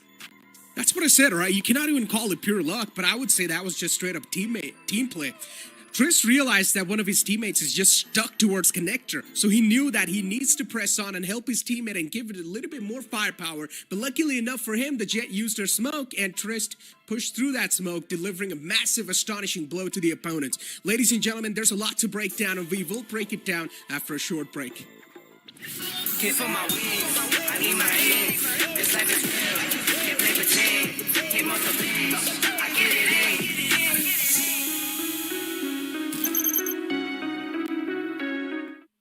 Feeling under pressure.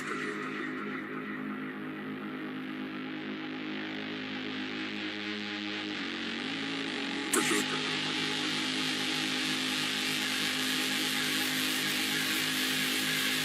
Feeling under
And then you can also talk about God's Reign in general.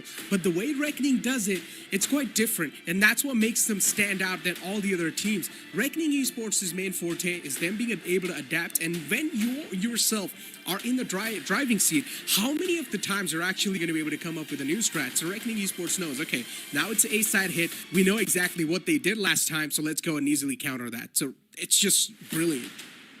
Exactly. It's very difficult to come up with that kind of a stuff in the heat of the moment.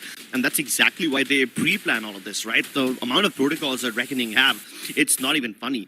They have so many of these sentences planned out where they basically say, if X happens, then we do Y. If happens, then we do this.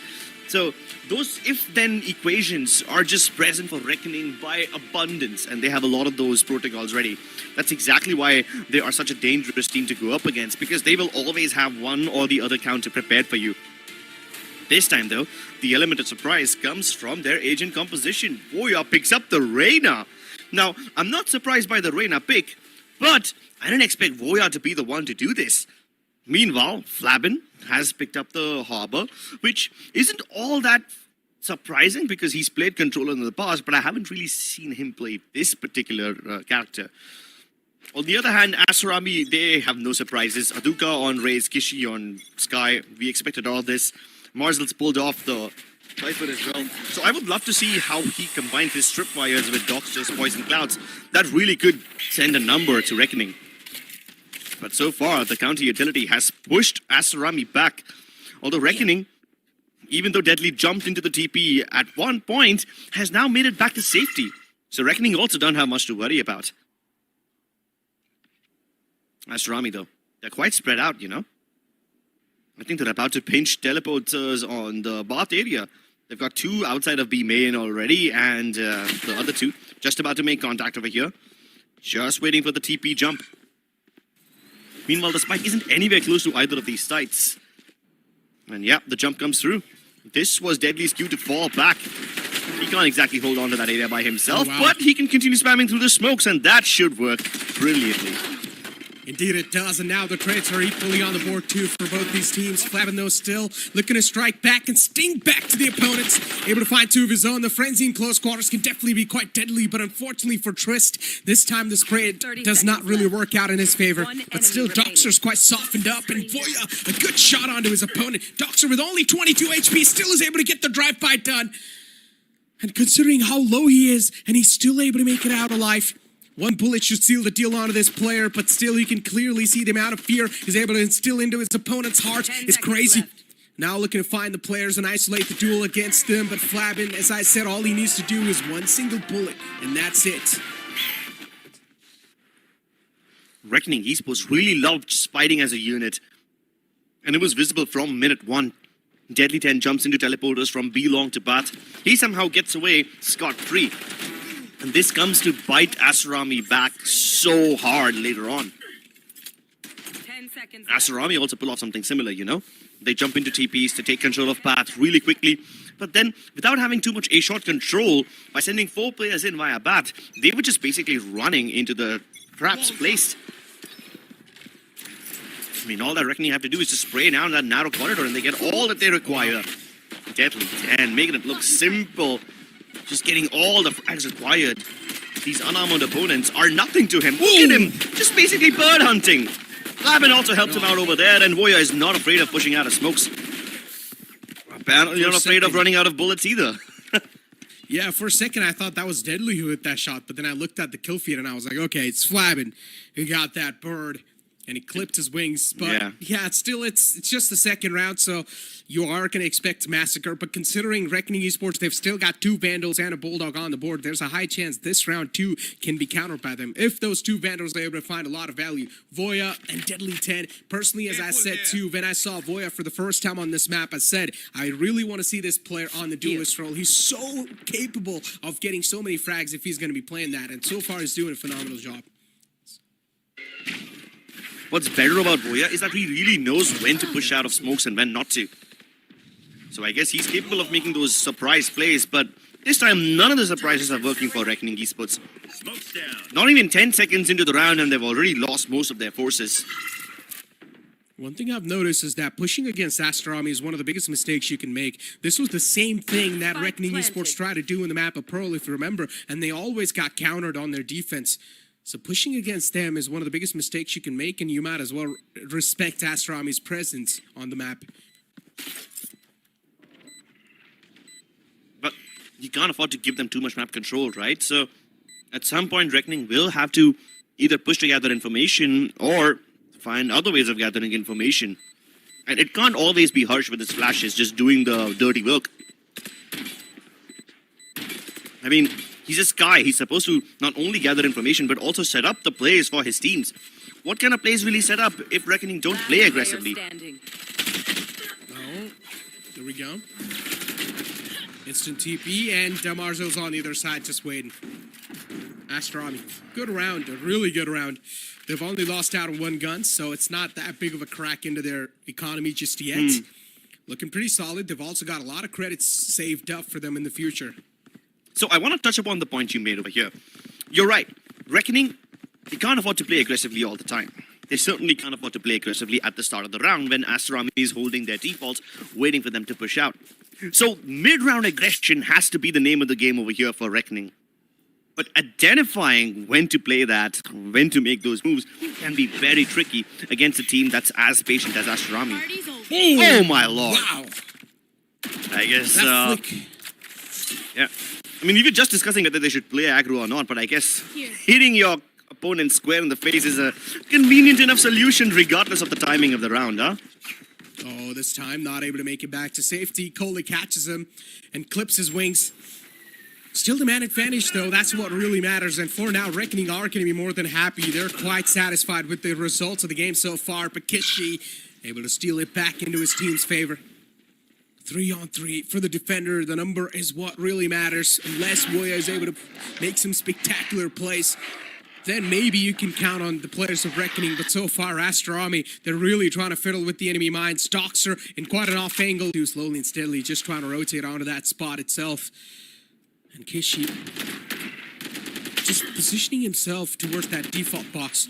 Still, Aster Army, this entire anonymous aura that they've brought inside the game, now that's going to be broken. But Coley's position is still quite a good one. Coley on the other side towards Lamp.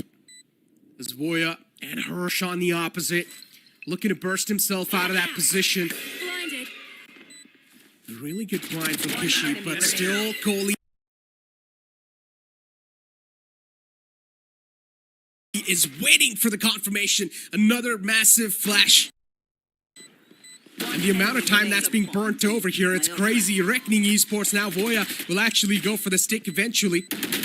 Coley going for the spam, not able to find connection. Then Voya, in the end, he steals it back for his team. Voya, once again, the beacon of consistency for his team. And he recovers the op as well. You can tell how happy they are. Reckoning Esports just avoided a massive economic crisis. One enemy remaining. But I must say, some of these mid-round plays towards U-Haul were a bit skeptical, you know? I was so scared about Voya at one point.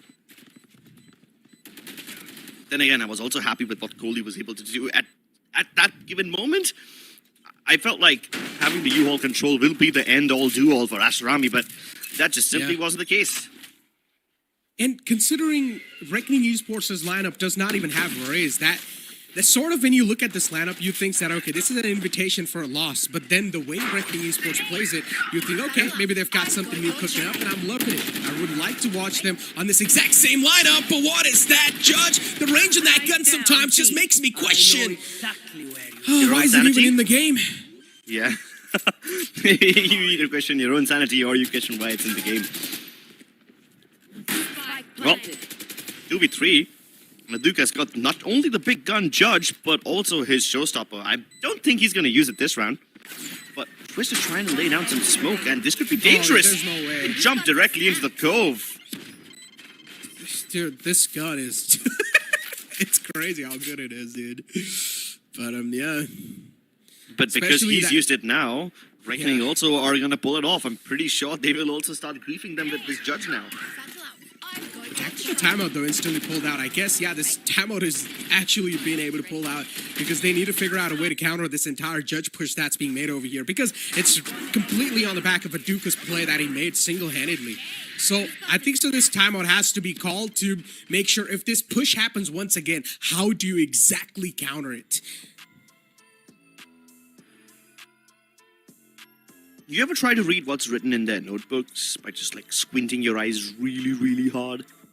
I mean, if we were on the venue itself, then we would have, I guess, a clear feed, right? Yeah. Our feed that we get, it's not too clear, unfortunately for us. So it's tough, man.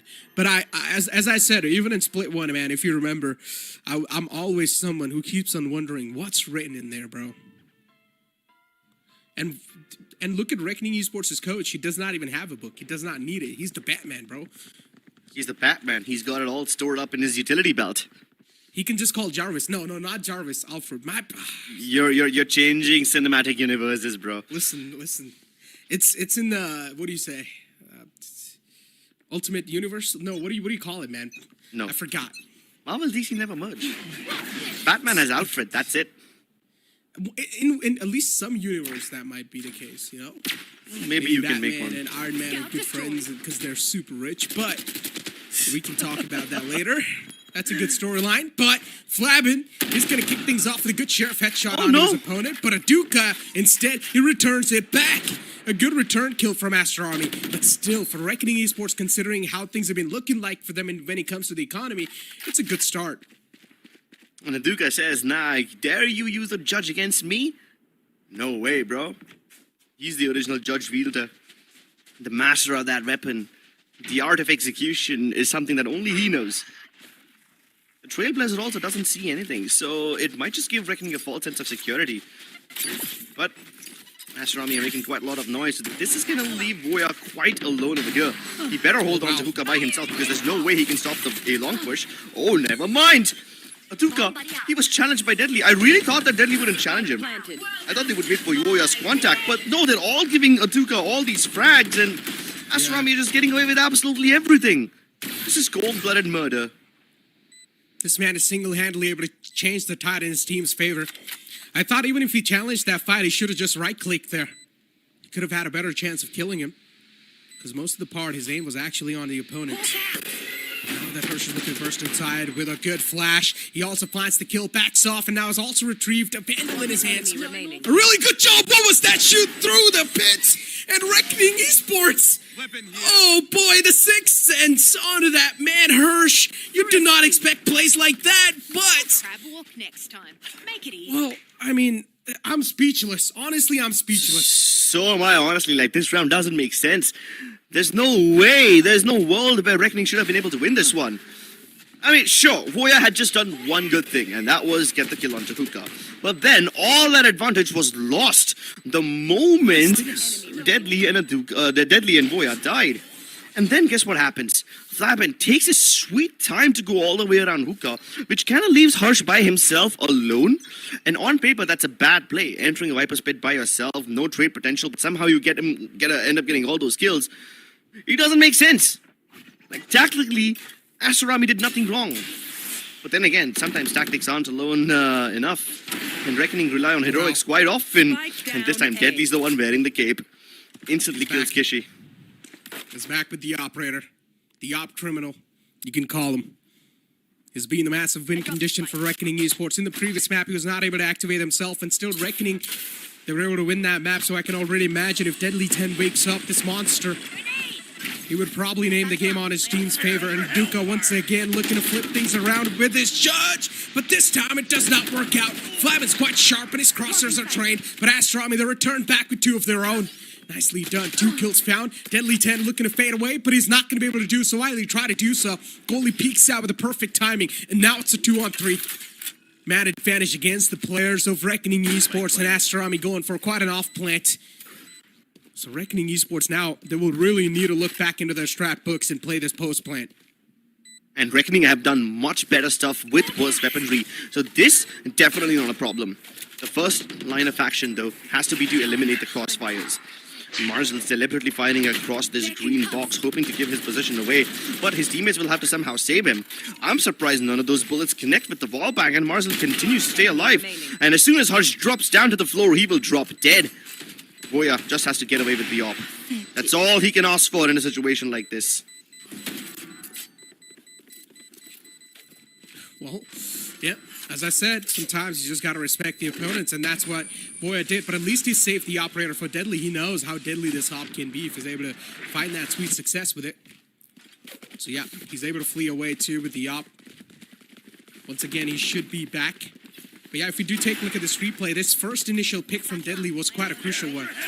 But still, considering how Aster Army were able to pull things back into their favor, especially from that entire bathroom push that they made, it's incredible. I guess this time, maybe now the operator should be positioned all the way to the bathroom.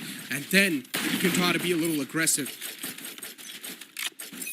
Instead, they give Deadly the op, and it's going to be positioned towards B long. Which also isn't that bad, you know? It's probably one of the best places to have the AWP present, but not when Deadly's missing shots like that. He's still holding the shallower angle. Wow. Ooh, takes a lot of damage, but at least he gets a Duka with the wall bang. And Hirsch can always heal him back up to full health. Well, I guess another lifeline given away to Deadly. Once again, looking to be quite a massive criminal. But Aster looking to put him behind the bars. The entire hook area is clear. And Kishi, he sort of cleared it out roughly. So still, the players of Aster don't exactly have the confirmation about the hookah region, but eventually they're going to clear it out. Aster still, they need to rethink on what exactly they need to do because they've lost out on their duelist, someone who can create so much space in little amount of time. So now, instead of creating space, they will try to take it away by using deception. They have Doxer moving in with his own Doxin screen, hoping to get into U-Hall, while the rest of his teammates are about to burst out of hookah. I'm assuming he's just going to make sure that nobody from Reckoning can teleport via that area and keep his back safe. And now the assault begins. Aster dive into the site. They've taken all the kills they require. Did that Molly just bounce off of the cyber Yeah, cage? what? I think it bounced off the wall. We just probably Yeah, didn't see it it go all the way in. Although, No, that's it not the bounced off the problem. cipher cage. Anyway, there are bigger problems that Aster have to deal with. And one of the problems is that Goalie's about to get double peeked. They both swing out of the water at the same time, and it leaves Doxer by himself. And they knew where Doxer is. They heard that late teleport come inside. Wait, never mind. The orbital strike miscommitted. Cannon tells you that they had no idea. And now Doxer has to make it work. He makes it look easy. Too easy for I this thought they man, knew. but I think so we need to talk about that Molly bouncing off the cyber cage. Oh, did it? Did it bounce off the cage, or did it? It did. bust? No, there's no way. The wall is flat. So for Molly to bounce back once again, it's next to impossible considering it's been thrown from the same direction. So even if the Molly did touch the wall, it should have went on the right side instead of going on the left side. But he threw the Molly from the left, and the Molly bounced back to the left side. So, yeah, this is not something. This is quite interesting, I guess. Sometimes the game can challenge physics. But Right, please explain. talk about that, and already we've got the opening blood. It's in the name of Kohli. Once again, Aster have lost out on their first men, but good job from the side of Reckoning Esports. They've instantly forced themselves all the way towards bathroom, so at least they've got half of the site control. Oh my god, and here comes the rest of the control. Aduka easily giving them the kill, but at least Woya is able to trade him and dismiss back to safety. This allows him to reunite with Flabin, but Aster are already bailing out of the situation, and once again they leave Doxer behind as the lurker. He's supposed to be the guy who shoots Reckoning in the back as they try to pursue the aggressors, as they try to pursue them on the B site. Twist hasn't been spotted by the camera, but Doxer finally strikes the lurkers out of commission, and Marzel puts Twist out of commission. Back to a 2v2. There are fights taken all over the place, and Marzel says, nope, I am the one in control. I am the Alpha and the Omega. Oh yeah, he kills the spike carrier. Oh no. Marzel worked so hard to clear a path for his teammate into the site, but now all of that has been put to waste. Woya can also afford to hide. There's very little time left, but instead he's going to choose to stay here and fight. He missed that shot, unfortunately, and Marzel's not going to be the one to miss his this time. Aster they somehow pull it back, but still, you cannot keep on relying on heroics of just that one single player.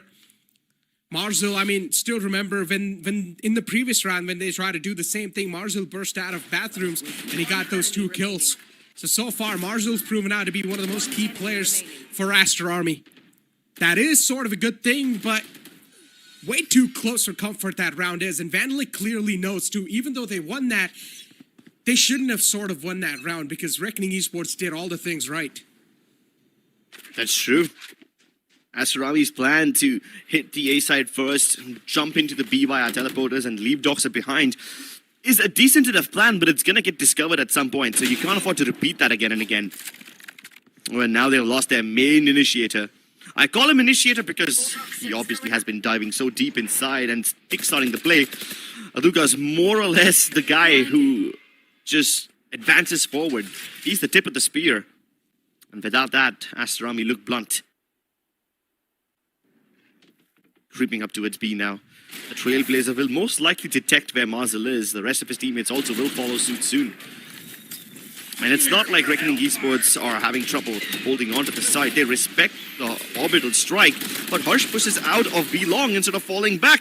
Voya dives deep inside, straight through the smoke. He can afford to do so because he's the goddamn Raider, and he says, you better be prepared to fight me because I'm going to swing you at the most inopportune moment. Flawless defense from Reckoning Esports so far in this round.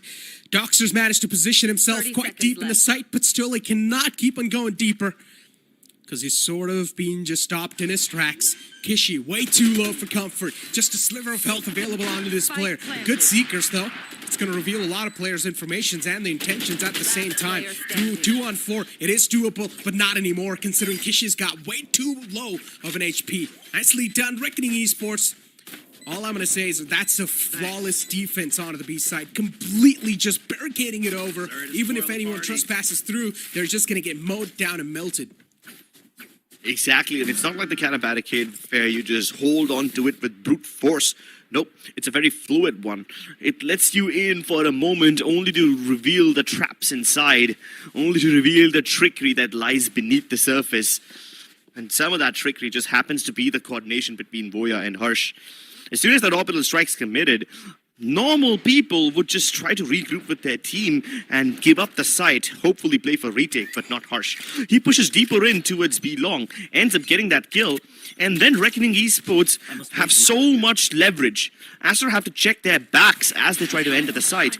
And while they're distracted while dealing with Harsh, Voya jumps out of the smoke via CT, and he strikes. This back and forth tandem keeps it very engaging.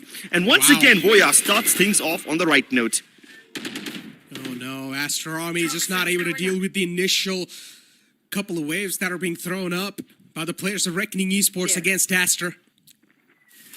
And Voya too, taking a sweet time, but the operator from Deadly strikes once again. It's the magical stick that's just working in his team's favor. And now Reckoning Esports, they're looking to put a full stop. The way Marshall was able to breach in all the way to the back lines. And he's still going to keep on pressing up against him. Smoke is wall to deceive him, but Deadly 10 is ready. He knows that someone's going to push out of that smoke. Marshall not able to catch this man off guard this time. A 2 on 4, it seems next to impossible and highly unlikely to be pulled off, considering the opponents don't even have to better off the weaponry. A Bulldog and a Spectre. But in the close quarters, they can prove out to be quite a deadly once. Goalie gets the first one. A 3-on-2 scenario. Reckoning Esports, now this is quite a losable 1-2. But Kishi reveals his position with that shot. But Shorty in the close will always reign supreme. Reckoning Esports have so many backup plans over here, and Aster Army once again fall into the same trap, having to check their backlines as they are trying to execute on the front. In the previous round, this happened when they jumped out of hookah and had to fight Harsh towards B long. This time it happens as they're trying to execute out of A shot, and they still have to deal with Flabbin and Bot. Of course, the fact that they're fake towards hookah not working just makes things so much more harder for them. But even after they deal with all of that, even after they're repelled away from hookah and they try to make an entry back into its DA site, they still have to deal with a similar kind of a situation. Can't afford to keep giving away opportunities to Reckoning Esports like this more and more. This is just going to make them focus towards the extremities of the map even more than normal. And this time, the push from Aster Army seems pretty one-dimensional. Aduka barging in. Now that's what I call a stoic entry. And just like that, he clears a path for his teammates, and they lock this area down with the Viper Spit. He's been able to do that almost all the time whenever he's alive for a side take. He's able to get so much done within so much small amount of time, so much map control already. And now they also know that there's a judge available. But Voya this time, he pulls out the Shorty, and he comes out on top. Nicely done. Reckoning Esports able to boil it down to a 4-on-4 scenario. They've also got the Vandals up, and for the players of Aster, they need to strike back. This Viper Spit is really working in their favor, but then there's another Empress being popped from the opponents, but it's still not going to matter. Marzo puts that bullet and nails him down to the ground. Aster Army, another round, and now the first half once again ends 6-6. Way too close to comfort this match as well. The similar playstyle being showed from the opponents. But for them, for Aster Army, this is sort of a saving grace that they were even able to make it this close. I'm not gonna lie, Reckoning Esports have been looking so good in the first half so far. They always look good in the first half. Even in the previous match, we saw a scoreline of 6-all. This kind of tells you that the first half always will be somewhat competitive, but the second half is when the trouble begins. When Reckoning get onto the attacking side, that's when they can really make or break the play. Will they actually finish it off in 2 games, or will Aster Army come up and push us into map number 3? We'll find out on the other side of this break, ladies and gentlemen, so don't go anywhere. Hit for my wings, I need my eggs. This life is real, can't play pretend. Came off the bench, I get it in.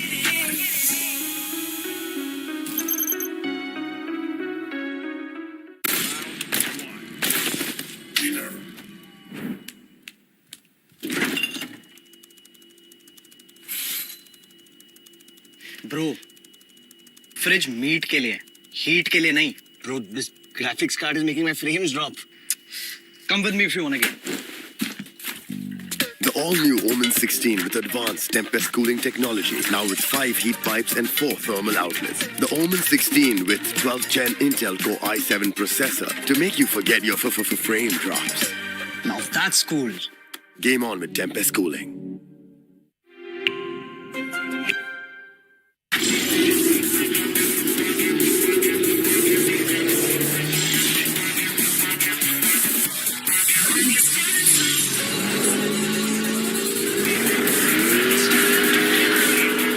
Presenting Hyundai i20 N-Line. It's time to play.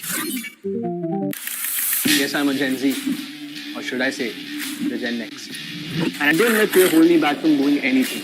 I choose to move fearlessly to it all. Hey buddy, we need you to trim your beard for this next scene. What? Okay, fine, I'll admit it. I move fearlessly in most things, but I draw the line here. What if I Nico cut myself? Try this.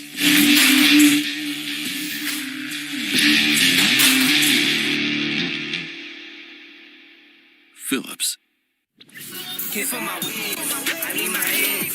This life is real, can't play pretend. Came off the bench, I get it in.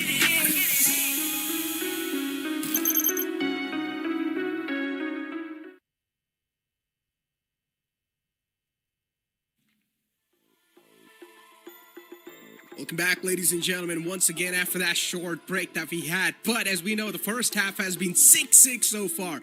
Once again, the similar type of starting that we saw on the previous map too. But now, as you mentioned, Reckoning Esports will be on the opposite side. That means on the offense. Things can be a little difficult for Reckoning considering their offense hasn't been looking that strong. But we never know. Maybe they've got something prepared up. But definitely, one thing is for sure. This agent select that they've got, this agent select offers them so much when it comes to the offense. So let's see how they're able to play it out. Exactly right. The double duelist allows you to get so much control, especially when you have the flexibility of the harbor and the Molotovs that Chris brings to the table. Oh, but Aster Army also have some cool trap plays of their own. Instant jump out from the TPs. They try to crunch into its jaws, and Reckoning respond by taking B side. They know that since 2 people have exited this site, this has to be weaker. But they extend further, straight into the waiting arms of Doxer. And guess what? They check onto Marzil, but not before he takes one. Still a 3v3, still doable for Reckoning. Indeed it is, and considering they've also got the map control, now they're also going to have the angles advantage. You also need to consider that, but there's a flank coming in from the back lines, and Kishi, this is quite a late flank from this man. Might just be able to breathe the Grim Reaper and rip apart Hirsch into these close quarters, and Hirsch does not spot him, so that's quite unfortunate. Unfortunately, Hirsch will be taken care of. Aster Army, a good start for this retake so far. Woya knows that there's someone inside Hookah, but he still needs to take care of the man in the back lines first. Flavin, that's really good crossfire setup so far, and Reckoning Esports able to swing things back into their favor. Doxer, not a lot of HP, only 70 HP left over, and this double swing from Reckoning should seal the deal. Yeah. And you'll notice the crossfire between Flavin and this guy, it also wasn't super strong, right? So they basically just had to win out their own duels. Woya wins the duel 2 at CT, and this guy wins the duel up on elbow. That leaves just one man left to do it all. And yeah, I mean, Kishi did no wrong over here. He played it to perfection. But what can he possibly do when he has his head taken off the moment his feet land on the ground? 2v3 clutch comes through from Reckoning Esports. Wow. I mean, they know how important it is too. Vandalic clearly knows how important that pistol round was for his team's mental. And you can see him just regretting that his team lost that one, shorty. That could have been way too close, man. But still, Marzu misses his shot, and he will pay the price for it. Kohli's still able to get one in return, but that's all he's going to be able to find so far. And now it's all down to Aduka. Too much to expect from a single man with only a shorty in the hand, but it's still Aduka, the shotgun master himself inside South Asia. Nobody from Aster is... Nobody from Reckoning is going to face him over here. So what can the shorty even do? All the patience in the world is not going to pay off. There's nobody coming for you. There's nobody walking in towards your crosshair. Can't close the distance. Can't have any hope. Never mind, Harsh might just do it. Oh, nice. He still backs away the moment he hears the first shot. And that too, like, that was the first one onto the head, so Aduka just got surprised. And you can also call it bad timing for Aduka, to be honest. He looked back and Hirsch peeked out at the same time, so, yeah. Just but then again, for that, man. Okay, so in that moment, yeah, there was a bad timing moment from Harsh as well in the previous round, you know? Harsh was peacefully guarding Hookah, and he was partially aware about the flank coming in, but nope, Kishi still got the timing on him, still got the jump. So everyone has their bad instance of luck. Question is, how can you bounce back from it? This time Reckoning aren't exactly bouncing back from anything, but they're just diving straight into Hookah. Nobody coming in from long. This could be a concern because Kishi won't be cleared out, and he peeks out on the back of the splash, just as expected. He also has the potential to deal with Flabin because a 1v1 is being offered over here, but no, he thinks he was safe, and Flabin peeks out at the worst possible time. Oh, Hookah though, blowing everyone apart. That paint shell turned into a thermonuclear warhead. Well, I guess Aduka, once again being the saving grace for his team. Aster Army, they spring back to life for that one single paint shell that was being utilized from Aduka. But I'm not going to lie, it seemed like that could have been the Reckoning Esports' round. But unfortunately, when they try to press things a little bit too hard against Aster, it sort of didn't work out. But still, it's Flabin able to isolate one of those duels, and now it's a 2-on-1. Flabin can definitely make this happen, but this Smokes is going to be making things a little bit more difficult for him. 30 seconds Something needs left. to be done. And luckily enough for him is also the Harbor, so he's going to be able to isolate the duels, but not good enough to win that fight. I just don't see it. The point of pushing all the way towards defender spawn. Yeah. You had control of sight.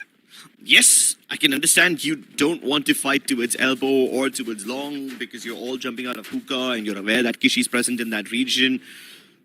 So if that's the reason you want to avoid that defender spawn push, understandable. But if there's any other reason than that, then it doesn't really make sense.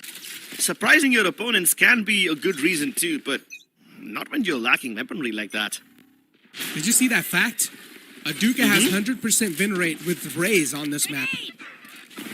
Oh, well. So yeah, I guess if they lose this one out, it will be the first time that Aduka will lose on the map of Bind with Raze. Considering now they've also utilized Reckoning, so Aster Army would really need to respect the opponent's util and need to fall back, but still somehow Aster Army is able to bounce back and get killed. And once again, it's the problem that Reckoning Esports are just straight up try peeking everything they want to. And the problem continues for them. Flabin way too softened up with only 23 HP. He needs to go for a save. No other option available. For Aster Army, they've managed to equalize the scoreline. These fast-paced executes from Reckoning do seem kind of reckless at times. I mean, they don't do enough to sell the fake elsewhere. They don't do enough to gather information. They're just hoping that their brute force executes are going to work out all the time. Which isn't exactly a bad thing to rely on. When you know you've got decent enough weaponry, when you know that your executes hit hard, I can understand that you try to go for an approach like this. But in order for it to work, you need to lay down smokes appropriately. Your flashes need to go in at that exact area. You can't exactly hope to just barge into a site, get all the kills, and that's it. But the fights were also quite spread out. You started off with a pick towards Hookah. Good enough. But then you have to go towards A, where the rest of Aster Army are waiting. 10 seconds left. Not a lot of time left to. Yeah, so Fabin's just going to go for the save. As I said, he's got no other option left over too, and is also going to cover himself completely with the ball.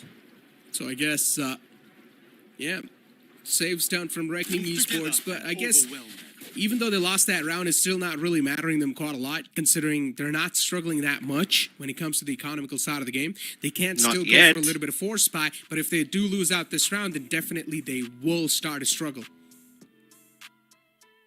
Keeping momentum is also quite important, especially in a map like Blind. Because sure, you can win rounds, but you have to win them while keeping most of your members alive. That's when you know your economy is starting to snowball out of control and you start stacking that money up. If you have to reinvest again and again, you're always going to be in economic crunch. And especially in a map like Blind, where when your opponents have a good chance of thrifting you, it becomes even more dangerous.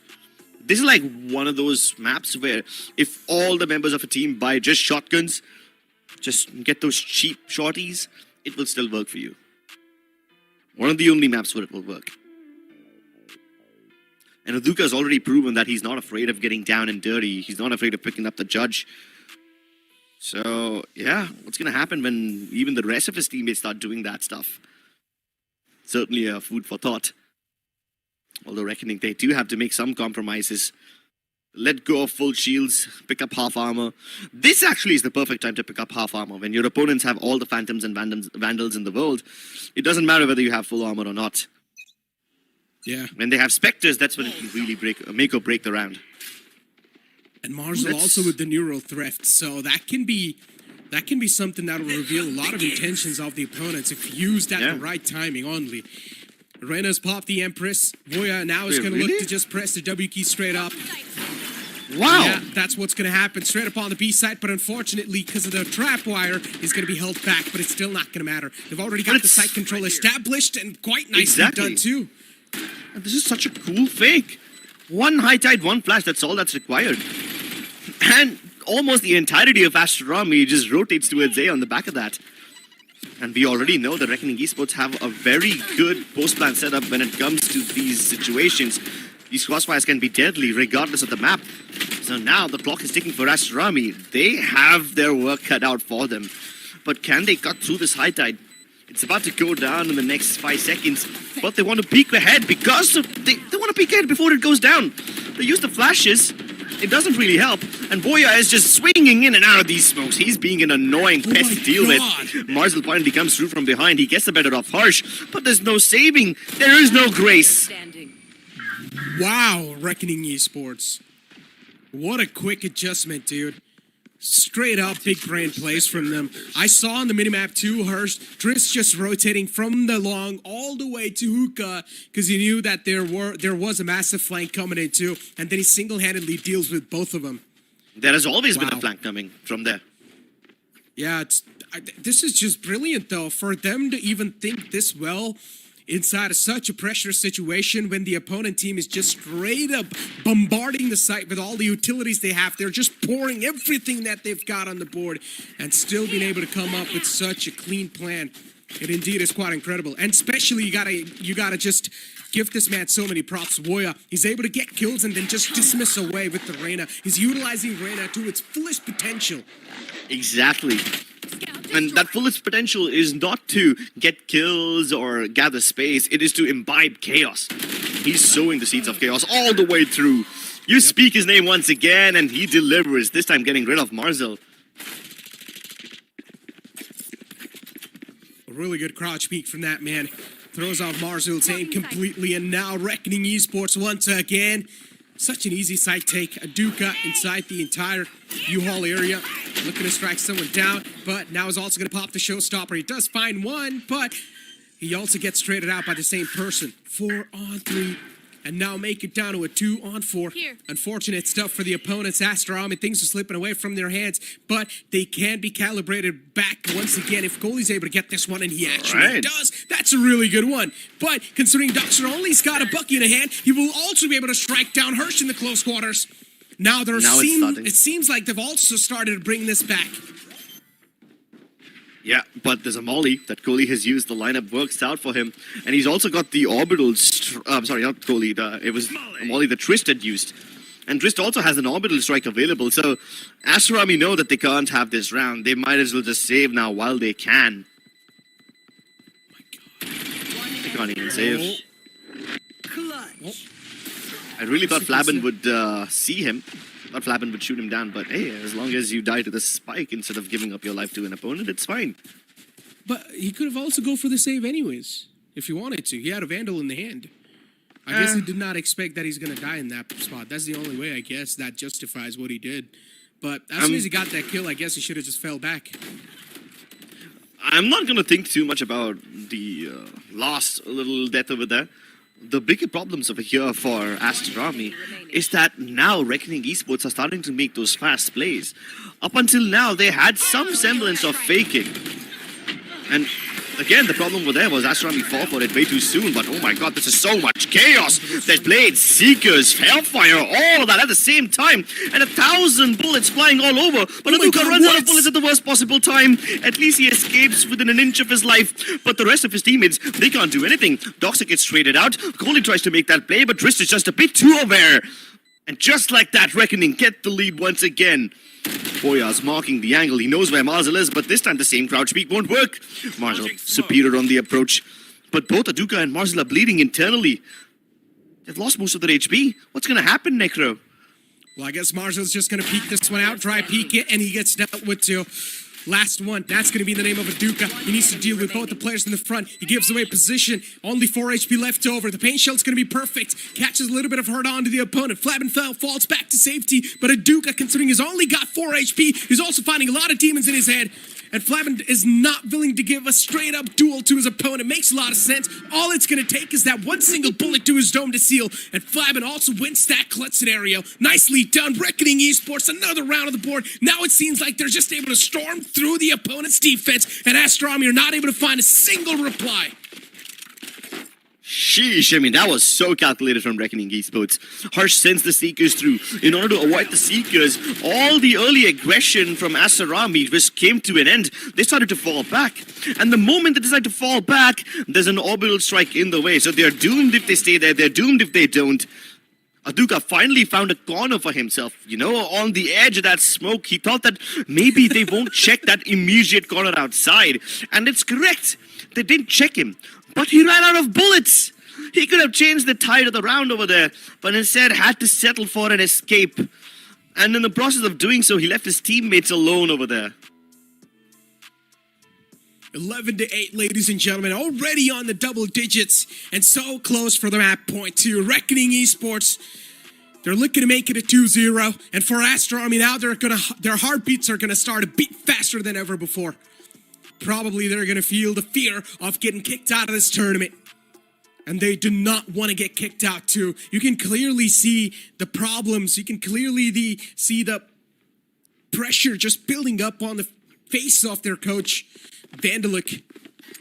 And now Voya, he's also got his hands on this ultimate Empress. Whenever Voya's got his hands on the Empress, we know it's going to be a W key strategy once again coming up, brewing up, and that's what it seems like. And both the duelists actually are on the A side. I guess their job is to find a pick on the A, and then the rest of the 3 players will maybe try to make a way on the opposite side. A little fake, that's Reckoning Esports is trying to brew up. Deadly 10 gets the first contact, dashes away back to safety. Marzel does not want to press at all. Instead, he will fall back himself. Nicely done. He's not too out of discipline just yet. But the fact that Aster Army feel compelled to make that kind of a play tells you how desperate they are right now. He pulls the trap fire away at the worst time possible. He could have almost died over there.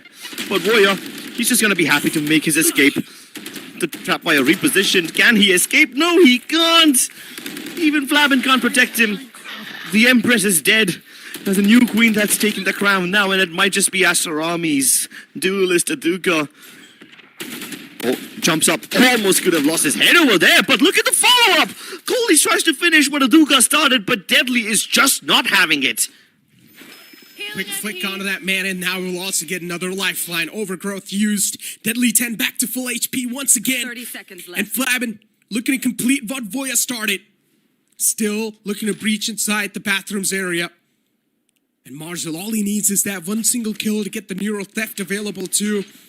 And that can be massive ultimate in times like these. Desperate times require desperate measures. And that's what Reckoning Esports do. They flush out, they flood themselves out of that same spot once again. And Aster Army, they've lost out the A control completely. Doxer on the flank angle inside the bathrooms area with the judge in the hand. He's looking to decimate all the opponents that stand against him. So far, Aster Army's players' positions aren't compromised. And Marzo, having that anonymous aura with himself, is also able to strike one player down in the front. And Reckoning Esports, they've lost the spike control. Tap goes out. Reckoning Esports quite desperate and adamant to get the spike control back in their hands. And that's what they're here to fight. The spike control. The spike is being stuck with the defuse, and Marcel seals the deal. Sheesh, what a round from Aster Army. So chaotic. I love it. Viper split to its B, basically locking them out of that area, forcing Reckoning's hand to go to its A. And look at all the early aggression from Marzel. As soon as he figures out where the majority of the team is, he falls back. And yes, Reckoning Esports were able to vault their way out of Bath. They were able to get control as well. But because Marcel continued to stay towards that under heaven position, it gave away so much information. All the footsteps that Marcel was hearing was relayed to his teammates in form of information. And that's also why Doxer was so confident pushing up towards bathroom once again. He knew there's going to be no follow-up. What am I... Really good. What am I even looking at here? What is this? That's a question now. With that, I'm trying to wonder too. But look at Reckoning Esports, last second teleport to the B site. But Coley, it seems like his crosshairs is trained and he's inside the smoke too. It's going to have such a big striking point. He strikes only one though. Quite an unfortunate affair. We thought he's going to be able to last so longer against his opponent, but that's not the case. Now it's a 2-on-3. Marzel once again with quite a long flank, and he gets dealt with two. Trist is way too aware of the fact that Marzel will try to flank. And now Flabber with the shorty in the close will seal the deal. 12 rounds, ladies and gentlemen, in the hands of Reckoning Esports. They're on the map point and also on the verge of kicking Aster Army out of this tournament. Chaos to fight with chaos, fire to fight with fire, and whatever the hell this was supposed to be. Both these duelists is jumping up and down, trying to dodge the trap fires, but then he somehow got a kill with the boom bot, and that's when I just truly lost my mind. But then again, I love the adjustment from Reckoning Esports. The rotations from Aster Army were already inbound towards the A side. They almost thought that Marzel's setup would be enough to stop them, but then they jumped straight into TP. And then again, there was a glimmer of hope with the player under hookah just holding that area with the Spectre. Could have been a disaster, but Reckoning survived every encounter. And now once again, Deadly dashes inside. Leers to stop this push through, and Kishi once again playing in very cheeky spots. Kohli swings out of the smoke to surprise Reckoning Esports, but they survive everything. 2v3. Aster Army can still make this one work. They just need to deny the plant, and that's exactly what the Pain Shields are about to do. There's no escape avenue left for Reckoning Esports. If they choose to fall back, then it will be Harsh who falls back alone. I don't think Deadly has an opportunity to join him now. At least not without facing any danger. Wait, seriously? Aster Army's letting the pressure up. They're actually not fighting them at all. They're giving Reckoning Esports the space to work with, and now poor Kohli's about to have a 1v1. He almost killed them both. And a cut to close it off. Aster Army, 10 rounds on the board, and Reckoning Esports, 12. With just one more needed, man. One more, not that far away. And I'm pretty sure Aster Army should be able to do it just about now. I mean, Reckoning Esports should be able to do it just about now. For Aster Army to pull it back, as I said, there's too much pressure to deal with, man. Hey, at least they dealt with the most high pressure round. They dealt with the eco. And all these stingers and Spectre buys, all these cheeky positions underneath hookah, inside of smokes, swinging out of smokes like madmen without flashes, all of that seems to be working for Aster Army now. Desperate time does call for desperate measures, but how far are you willing to go? That's the bigger question over here. And I'm pretty sure Reckoning Esports are willing to go pretty far, but this time Deadly 10's not able to get out. That's the problem when you go too far and cross too many lines. Good Seekers. Gonna give a lot of players his position. Bavoya looking to peek out of the same spot that he's been doing so far, but this time it does not look at the right spot, and Marzul gets a good timing onto the player.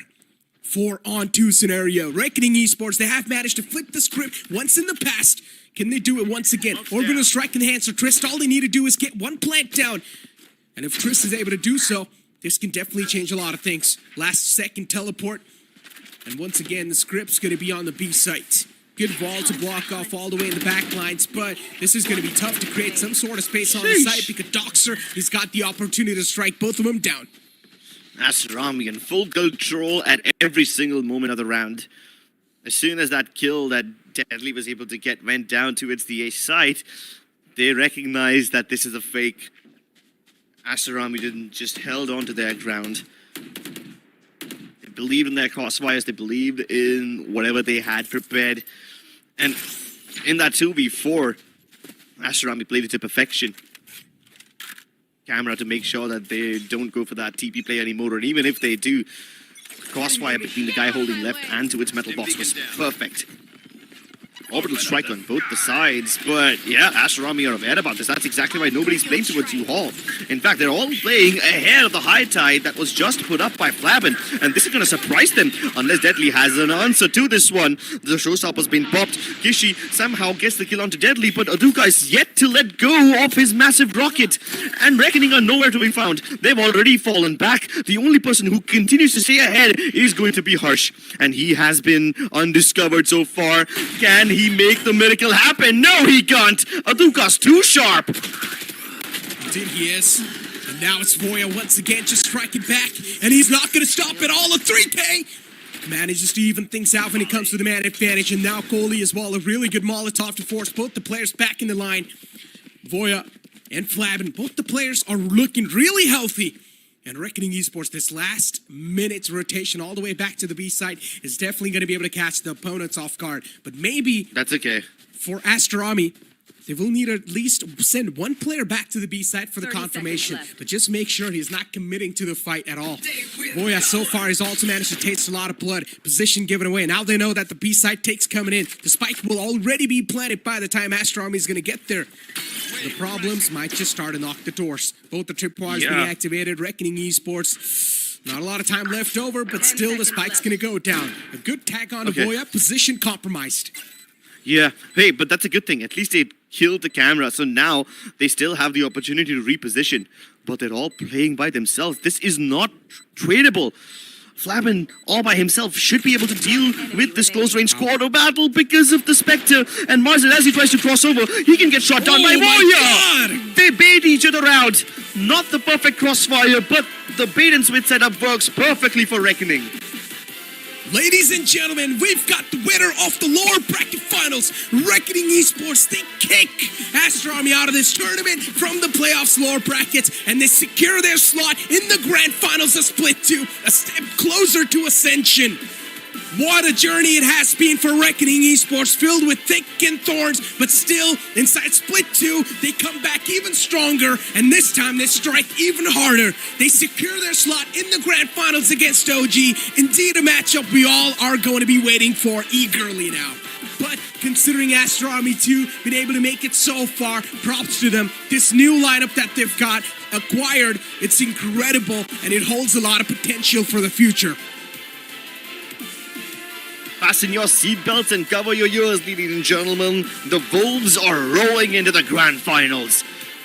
The Wolves will take on the Apes tomorrow as Orangutan awaits this contender. $35,000 and the slot to Ascension is on the line.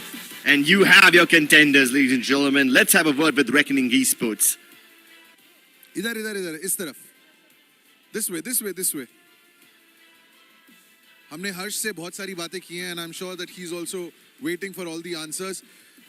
Her round में खेलना, to be underdogs, lower bracket में धकेला गए, उसके बाद तुम लोग सीधा grand final जा रहे हो. I mean, is this a fairy tale or what? This is the grind, you know. हम lower bracket में गए, उसके बाद से हमने हमारे mistakes fix करे, फिर सब टीम्स को हम लोग 12-12 घंटे बैठ के डेमोस वगैरह देखे और बस उसका ही नतीजा है सब. तुम लोगों ने अपना पहला मैप जो पिक किया वो था लोटस. क्या उसके पीछे कोई सोच थी, एक स्ट्रैटेजी थी? Was it because Aster played on that map against OG? Lotus हमारा लाइक बेस्ट मैप है, तो हम उसके लिए उसके हिसाब से चले. Voya, अब वोया को शुरुआत में हमने जिस तरीके से देखा है, अब ऐसा लग रहा है कि तुमने खुला छोड़ दिया उसको और कोई प्रिपेयर्ड नहीं था, कोई टीम प्रिपेयर्ड नहीं थी। क्या ये एक बहुत ही सोची समझी बात थी? हम लोग ने ये कॉम्प लाइक पेपर एक से इंस्पायर्ड होके खेला था। लाइक हमको मालूम है वो या बहुत इंसेन नेमर है और उसका दिमाग भी इंसेन है, तो हमने उसको बस रेना दे दिया और रेना पे उसने बहुत अच्छा खेला। लाइक वही प्लान था। राइट, ओके, ये डेडली की बात हुई। हर्ष यहाँ पे हमारे साथ है और ये एक आखिरी सवाल जो है वो हर्ष से पूछना है। Buddy, are you ready for your dessert in the grand final? Obviously हम लोग 2 बार हारे, लेकिन अभी हम लोग का टाइम है। हम लोग को कुछ भी करके रिवेंज लेना है एंड हम लोग का 200% डालेंगे कल। Flavin, show us your moves again. Show us your boxing moves, what you would. Well, obviously, it is all about the celebration for Reckoning to be thrown into the lower bracket and then to make it to the grand finale, where they're going to take on fan favorites, Orangutan. Wow, what a matchup we have on their hands. We're taking a break and we'll be back shortly. Can't feel my wings, I need my hands. This life is real, can't play pretend. Came off the bench, I get it in.